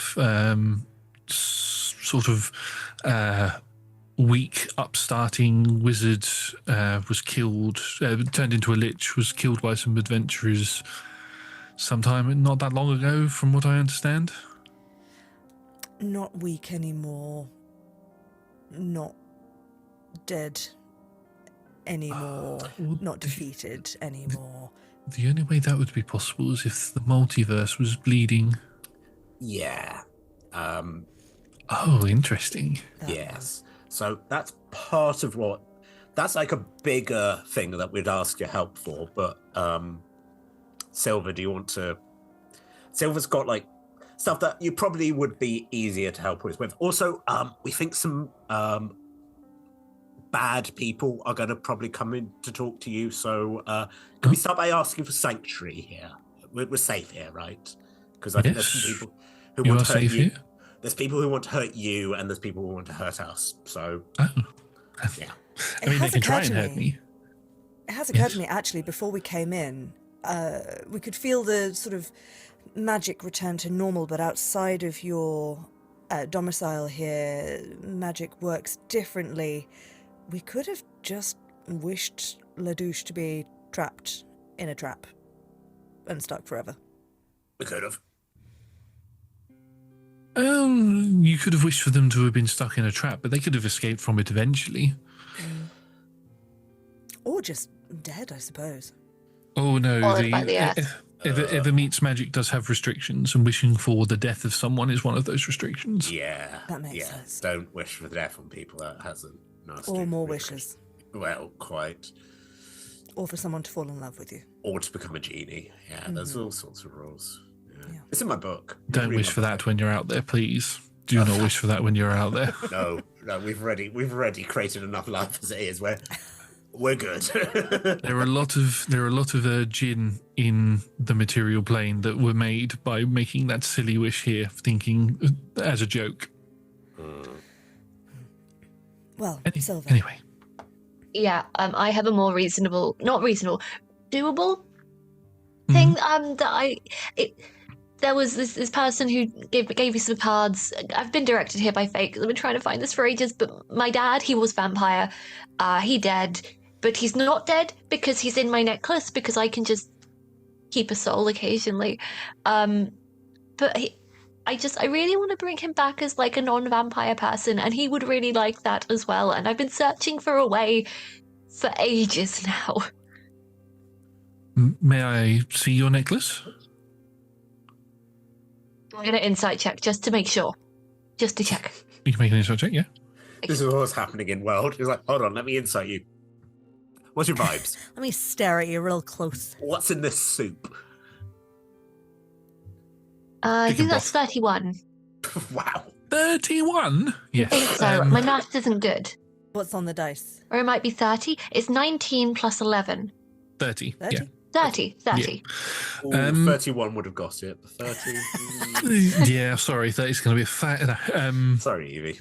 They seem very curious to your question. There is a level of why have you come to see me for this in their sort of look on their face. Well, I can see on your face that you are wondering, why have we come to see you for this? Well, yes, I mean, any high-level mortal, high spellcasting level mortal would be able to cast the spell known as True Resurrection on your father, but if you've come to me, that means there must be some sort of restriction to that. Maybe. I've tried them all. I don't know why it doesn't work. May I see the necklace, please? You may. I mean, if it helps, both Kalemvor and Neuralis and Alor have been murdered by Vecna. There are no gods of death anymore. This is true, yes. They wave their hand over and you watch as very similar style of magic to what Pip and Hildreth and Nora do. You watch as these like little clock hands and everything sort of appear around the necklace, and little bits of radiant light also appear, very similar to the sort of magic that Ildra does when it comes to clerical stuff. And they wave their hand across. I see what the problem is, why the normal circles of magic won't work on this. Even if the gods of death were alive, you wouldn't be able to use any of those lower spells to bring Manzorius back, because Manzorius is their name, correct? This is the vibe that I'm getting from the necklace. Yes, it's a very common name, I know. They lift their hand up and the necklace floats up, and then they push it back towards you gently so you can take it. Your father died a horrific death by what I could feel from the necklace. There are moments in time and in history that are known as anchor points. And in order for your father to be brought back, you would have to break that anchor point, the time of their death. It would require time travel in order to do it, if you were to use the normal methods of spells. The way that you've trapped the spirit, the way that they were once a vampire, and all of these sorts of things have culminated into the restrictions of mortal magic. So I can bring them back. There is a cost to it, however, though. I have to break beyond the ninth circle of magic in order to do it. All magic comes with a cost, and all of the higher circles come with an exceptional cost, as it were. In order to bring your father back, I would need a willing soul to replace his. Not in your necklace, per se, but I'm bringing somebody who should be dead back. I then need to replace it with somebody. Now, unfortunately, looking at the three of you, there is only one of you here who has a full soul that is not tainted by undeath. We can't ask Pip to do that. Just looking directly at Silver. No, I was... So, there may or may not be an human body extra different dimension version of my dad traipsing around here, who is currently enthralled to someone who's a bit of a dick, who might be persuaded If you can bring me them and they are a willing person, then I can do that, yes. Did you say that they are a version of your father? Yes, from a Multiversal. different multiverse, that human body. That would be a lot easier, much easier spell to cast. Or elven body. I actually can't. I'm not sure. I didn't look that close. With them being of similar spirits, it would be much easier. Instead of me fully resurrecting your father, it would be a case of merging the two spirits together and forming one spirit. It's multiverses are weird like that. Is that all that you came here for? Was there anything else that you wished I could Yes, do? I'm going to go and find him when we're done here. They had, big things. We can all do that. Silver, don't worry. Yeah. The other questions, I suppose, we were wondering. Well, I suppose you knew of Vecna when. Well, this world's Vecna. It was another world's Vecna that we're currently dealing with. What is Vecna's weakness? Arrogance. Just spitballing there. Arrogance is definitely one of them. It's difficult because I do not know this Vecna that you are speaking of. It depends on what their level of power is. It depends on what they're doing. If they're trying to, what do you know what this Vecna is actually trying to do? What I should ask. He's collecting god shards. They're snuffing out the stars, consuming gods. Yeah, sort of from what we know, complete dominance, reshaping worlds. Oh, that is an old and dark spell that he's looking to do. Okay. What he's trying to do is perform a ritual. Right. And what he needs is god shards in order to do it. He also needs to find the center point of this universe, and what this ritual will do. He needs to find the crystal of time. That's what is at the center of our universe. If he can perform this ritual with the crystal around, he can reshape the entire multiverse in his image, and it requires a lot of magical power to do that. His greatest weakness is going to be when he is casting that ritual, because his entire mind and body is going to have to be focused on casting it. Normally, a spellcaster of his pedigree, if I'm going off of the Vecna that I know, would be able to cast spells willy-nilly while focusing on doing something else, similar to what I can do. But a spell of that magnitude, a spell that is beyond even the 20th circle of magic, would take everything that he has. That would be when he's most vulnerable. All right. Okay. Physically and mentally? Physically and mentally, he would have to be focused on that. So be prepared for him to have others there to protect him while he's doing it. And guards up. Yeah. His guard will be up, but he will be vulnerable. If you can get to him. Right. But getting to him will be the thing. Yes. Any advice on that? Disrupting the ritual, destroying the god shards. I would suggest destroying the crystal of time itself, but that comes with other complications. Won't that destroy time? Isn't that? Yes. Right. So that wouldn't be us reshaping the universe. That would just be done. Yes. I mean, But then you could use the remaining god shards to reform the crystal, and then you could shape time however you see fit. You would basically do what Vecna is trying to do. What makes us any more qualified to do that than him?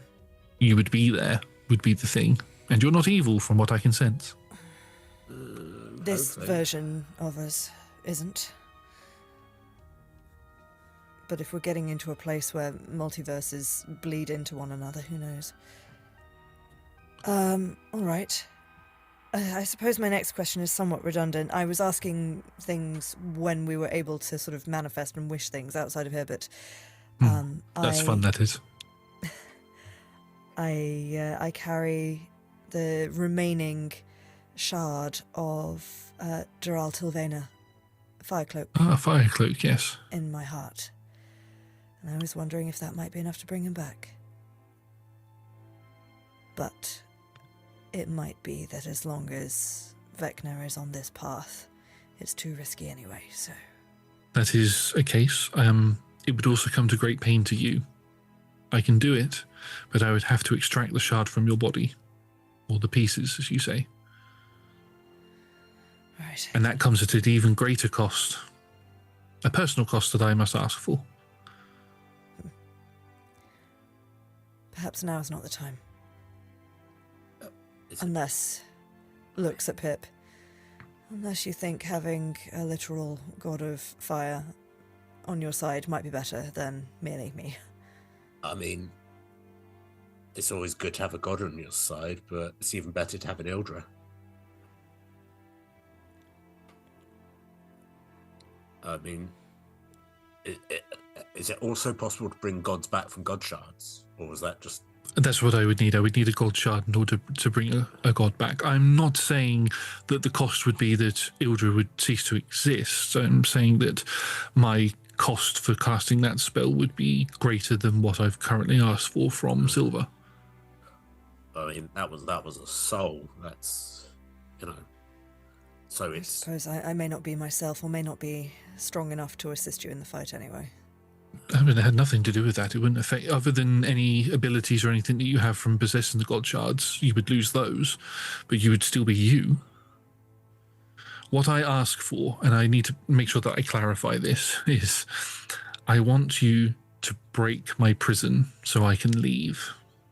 The doors can open, the door can close, the door can get locked. I cannot leave no matter what. I need you to break the magical seals that are around here. Then I can leave. And what would you do?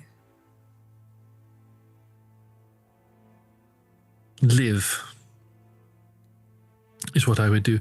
I have no intentions of world domination or anything like that. Well, that's good. There is a seat available for the god of magic, from what I understand. So maybe once this Vecna stuff is resolved, I could become the new Mistra.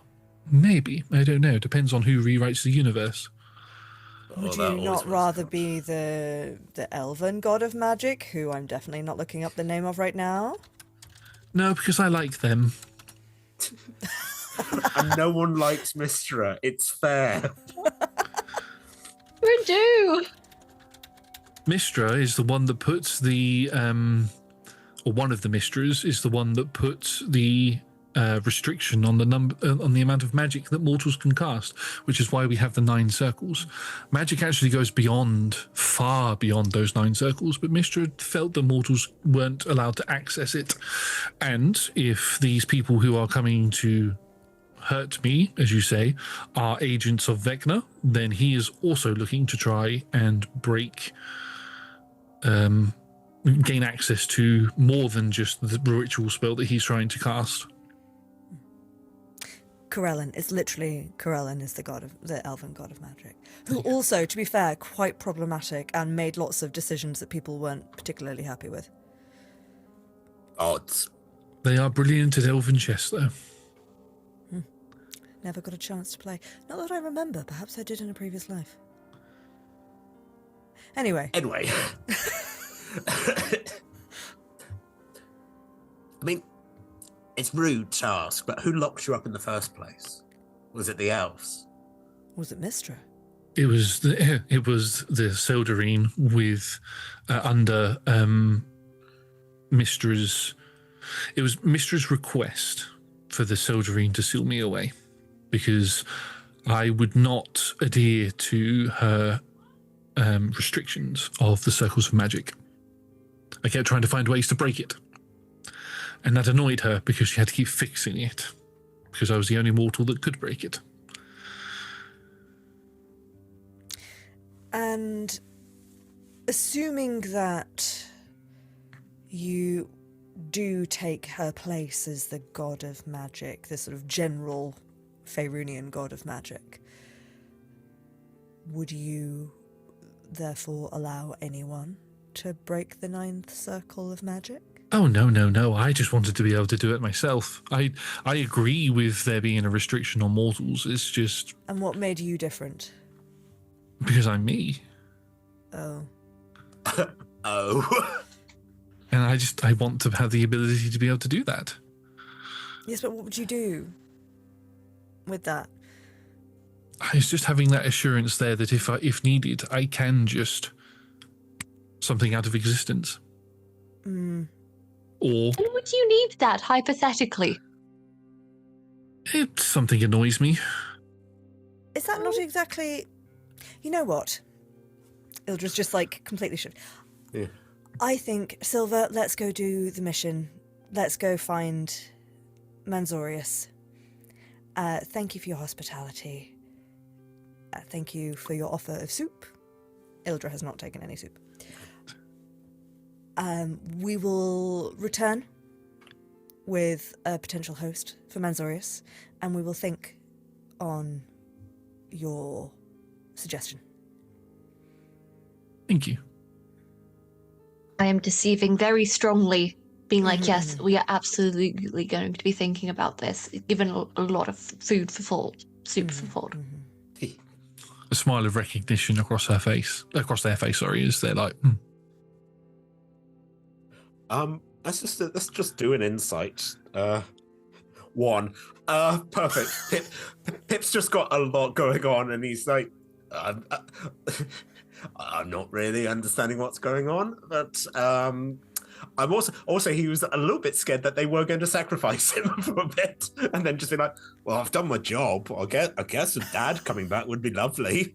I'd like to have a dad. That's been what Pip's mostly been thinking about, possibility of dads, but also glad that his friends aren't going to execute him. You know, rituals. you hear the sounds of bells ringing inside this space. It seems our visitors have arrived outside. Right.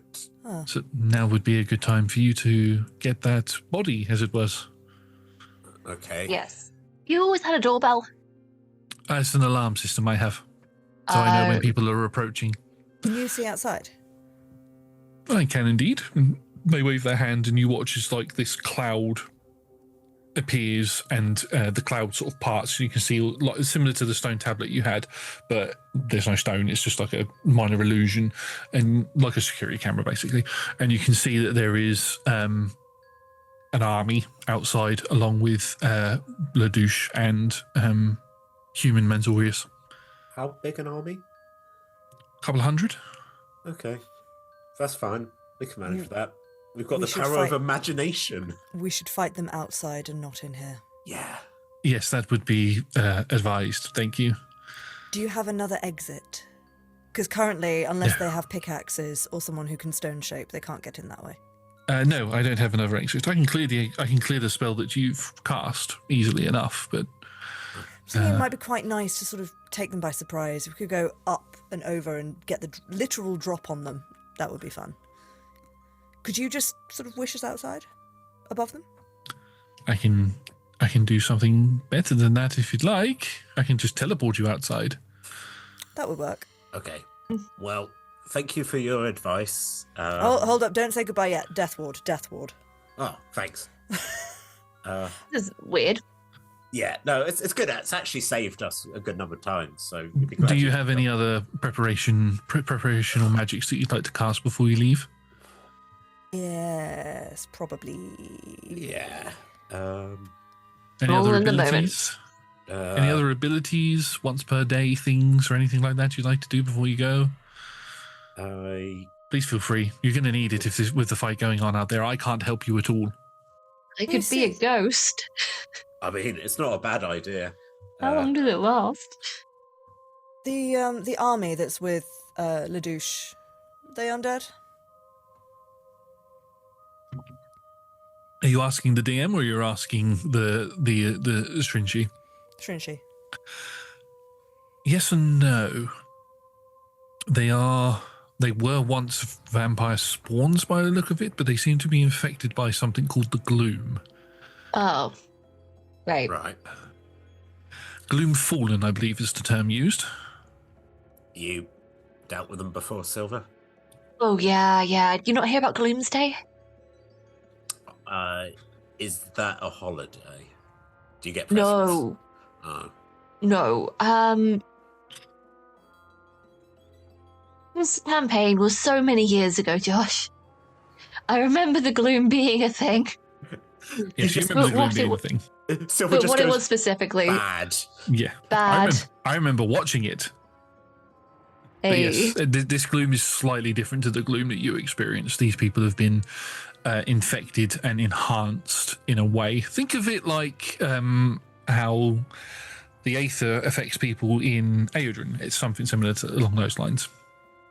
Dark magic, poison, bad Right. thing.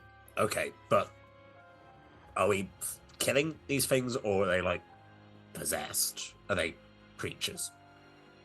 I keep having to check if we're killing things because people get upset if you get this wrong. I wouldn't suggest eating them. Okay, good note. I'd say yes for the killing, because if you don't, then they can just be brought back again, right? I think. We've dealt with a undead king not that long ago, so yeah, we get the vibe. I would say they're hanging out with not only Ledouche, but Ledouche from another plane of existence who has infected them with some sort of evil. Yes. We're going to change the world anyway. Just before we go, does anyone have anything to get my dad safely away from the battlefield? I can store them here if you'd like. Yes. That would be useful. They magic sort of telekinetically take the necklace off of you again. No, And I you- meant human dad. Or elf dad, whatever they are, mortal dad. I mean, One outside. apart from throwing them on the back of a giant stag and sprinting. No. Oh, I can do a thing to stop people using my shield to stop getting attacked. So, if you just push your dad next to me, I could hold on to your dad while battle's going on around me. Well, the thing is, though, surely you are the ones fighting them. Why would they turn on your dad? Because we know we care about him. Yeah. don't we? Human shield, weapon. Interesting. This version of him's definitely alive, right? Yeah. Last I saw. Fine, I'm just going to do a couple of things that would be unpleasant for any undead. In fact, actually, before we teleport, I'm going to make sure I'm 20 feet away from either of you. Oh, okay. Are you going to teleport us into the sky or on the ground? Just so we know. So, Where would you like to teleport? ground probably. I mean, we've already done the falling from great heights. Do you want to do the falling from great heights as a surprise? Oh, I would mean, quite like to be exactly 20 foot above Ledouche. Get in All line. on him. You know what? Let's do that. Let's plummet. I pull out the lance, and as I sort of run my hand along it, like leaves start sprouting and electricity sparking. I'm like, yeah, we do it. We'll do a big boom. The Stringy, waves a hand, and you can see like a map of the battlefield sort of appears with each of the little individual soldiers that are there. Please point on the map where you'd like to be and how high you would like to be, and I will adjust my spell accordingly.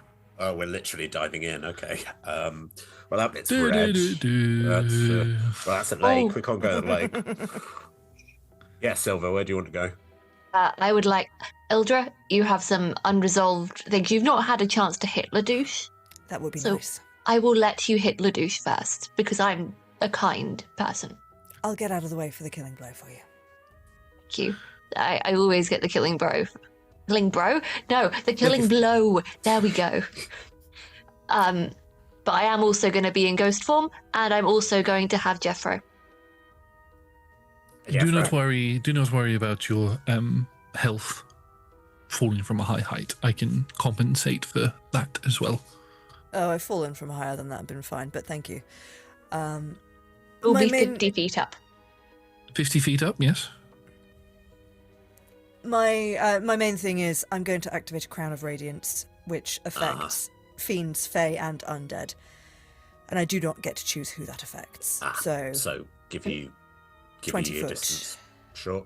And I'll get out of the way when needed. We'll also note that if you do turn undead, that works on me. So Interesting. make sure I'm not there. Just Alright. putting that out there. Have you got much ranged attack? I'm a very close-up, smashy hammer. I can do both. Mainly close. All right. Just remember that you can think where you want to be and you will be there. Oh, that's point. So distances are not going to matter too much out there. Perhaps I can just think that my crown of radiance doesn't affect you two, and that will be fine.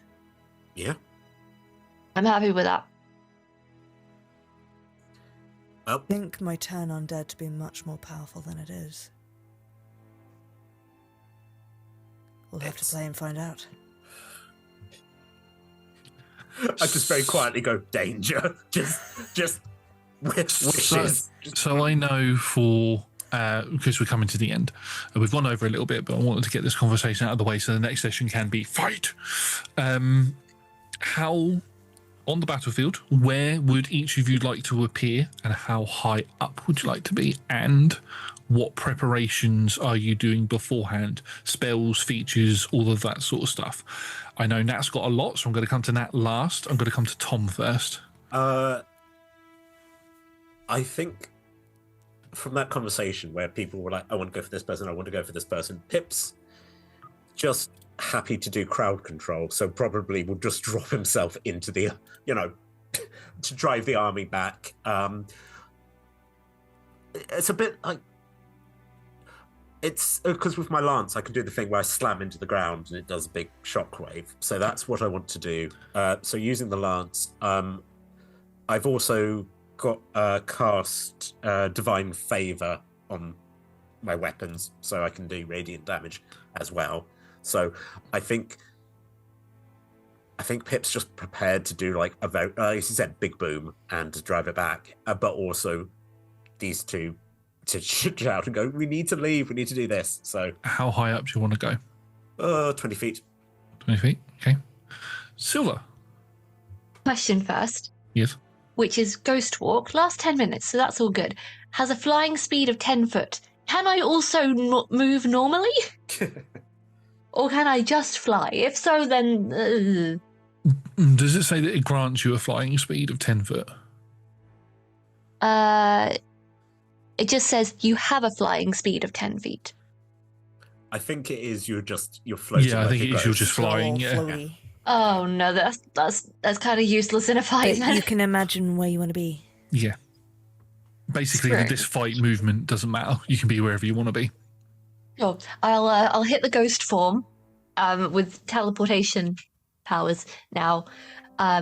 50 foot up to allow Ildra a first hit. I think I'm going to be trying to separate Papa from the crowd and then going in with my stake to try and help with the main vampiric threat.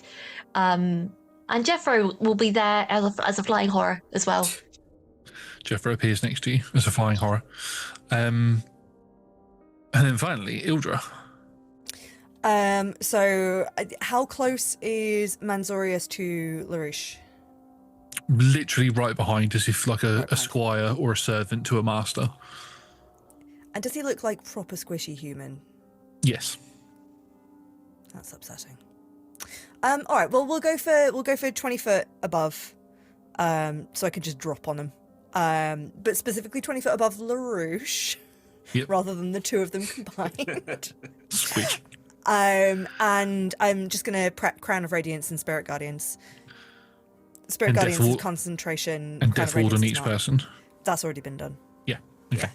So as you have prepared your spells, the Shrinchi is getting ready to cast teleportation. They look over towards you, Pip.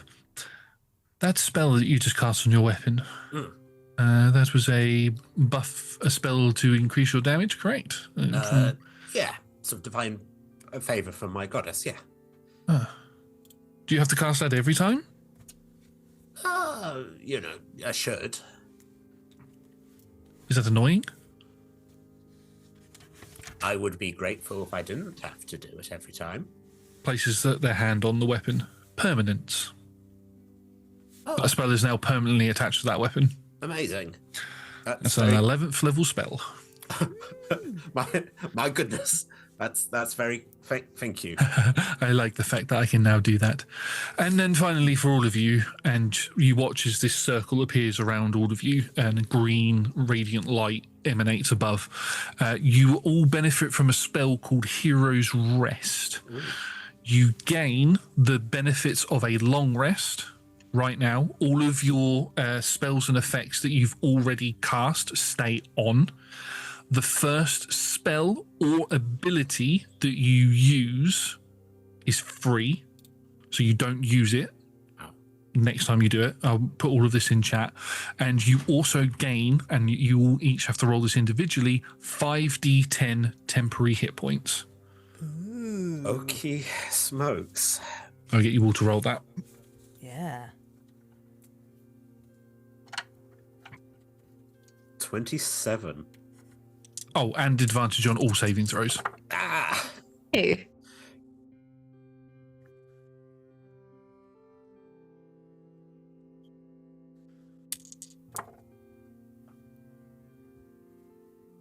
$33. Nice. 35. Oh. What did you roll, Pip? I didn't hear what you rolled. 27. Oh, you did say 27. Yeah, okay. Which now means I have over 200 hit points. So I'm Amazing. chunky. Yeah. Right. So as that is cast, you are then teleported into the air where you wanted to be above, and that is where we are going to end the session. We're not going to roll initiative. We're not going to do anything else. I need to post what the Heroes Rest does in the chat so you all are aware, and then we'll also post, this is for us in Discord and stuff. We'll also post where positions are and everything so we know for the next session. Thank you very much, everybody, for watching. Sorry that this has overran a little bit. I wanted to make sure that we got into the fight in the next session, but I wanted to make sure that everybody got the conversations in that they wanted as well. Thank you very much, Matt, for watching. If you like what you see, we do this sort of content every Monday from 6 p.m. UK time on Twitch. We also do other things throughout the week on YouTube and other places. So go check all of that out on our YouTube channel. Massive thank you to our sponsors and supporters, to the players for playing in tonight's session, and to the D20 Club Dice Heads and other tiers on Patreon. You are fantastic. You are the best. Without any of your support, we wouldn't be able to do what we do. And if you'd like to join them, you can from as little as one of your local currency per month, or one goat, which must be sent to Roll Together HQ because those kobolds need goats to help them lick up all of the jam. Anyway, we are going to go, and we will see you next time. Bye.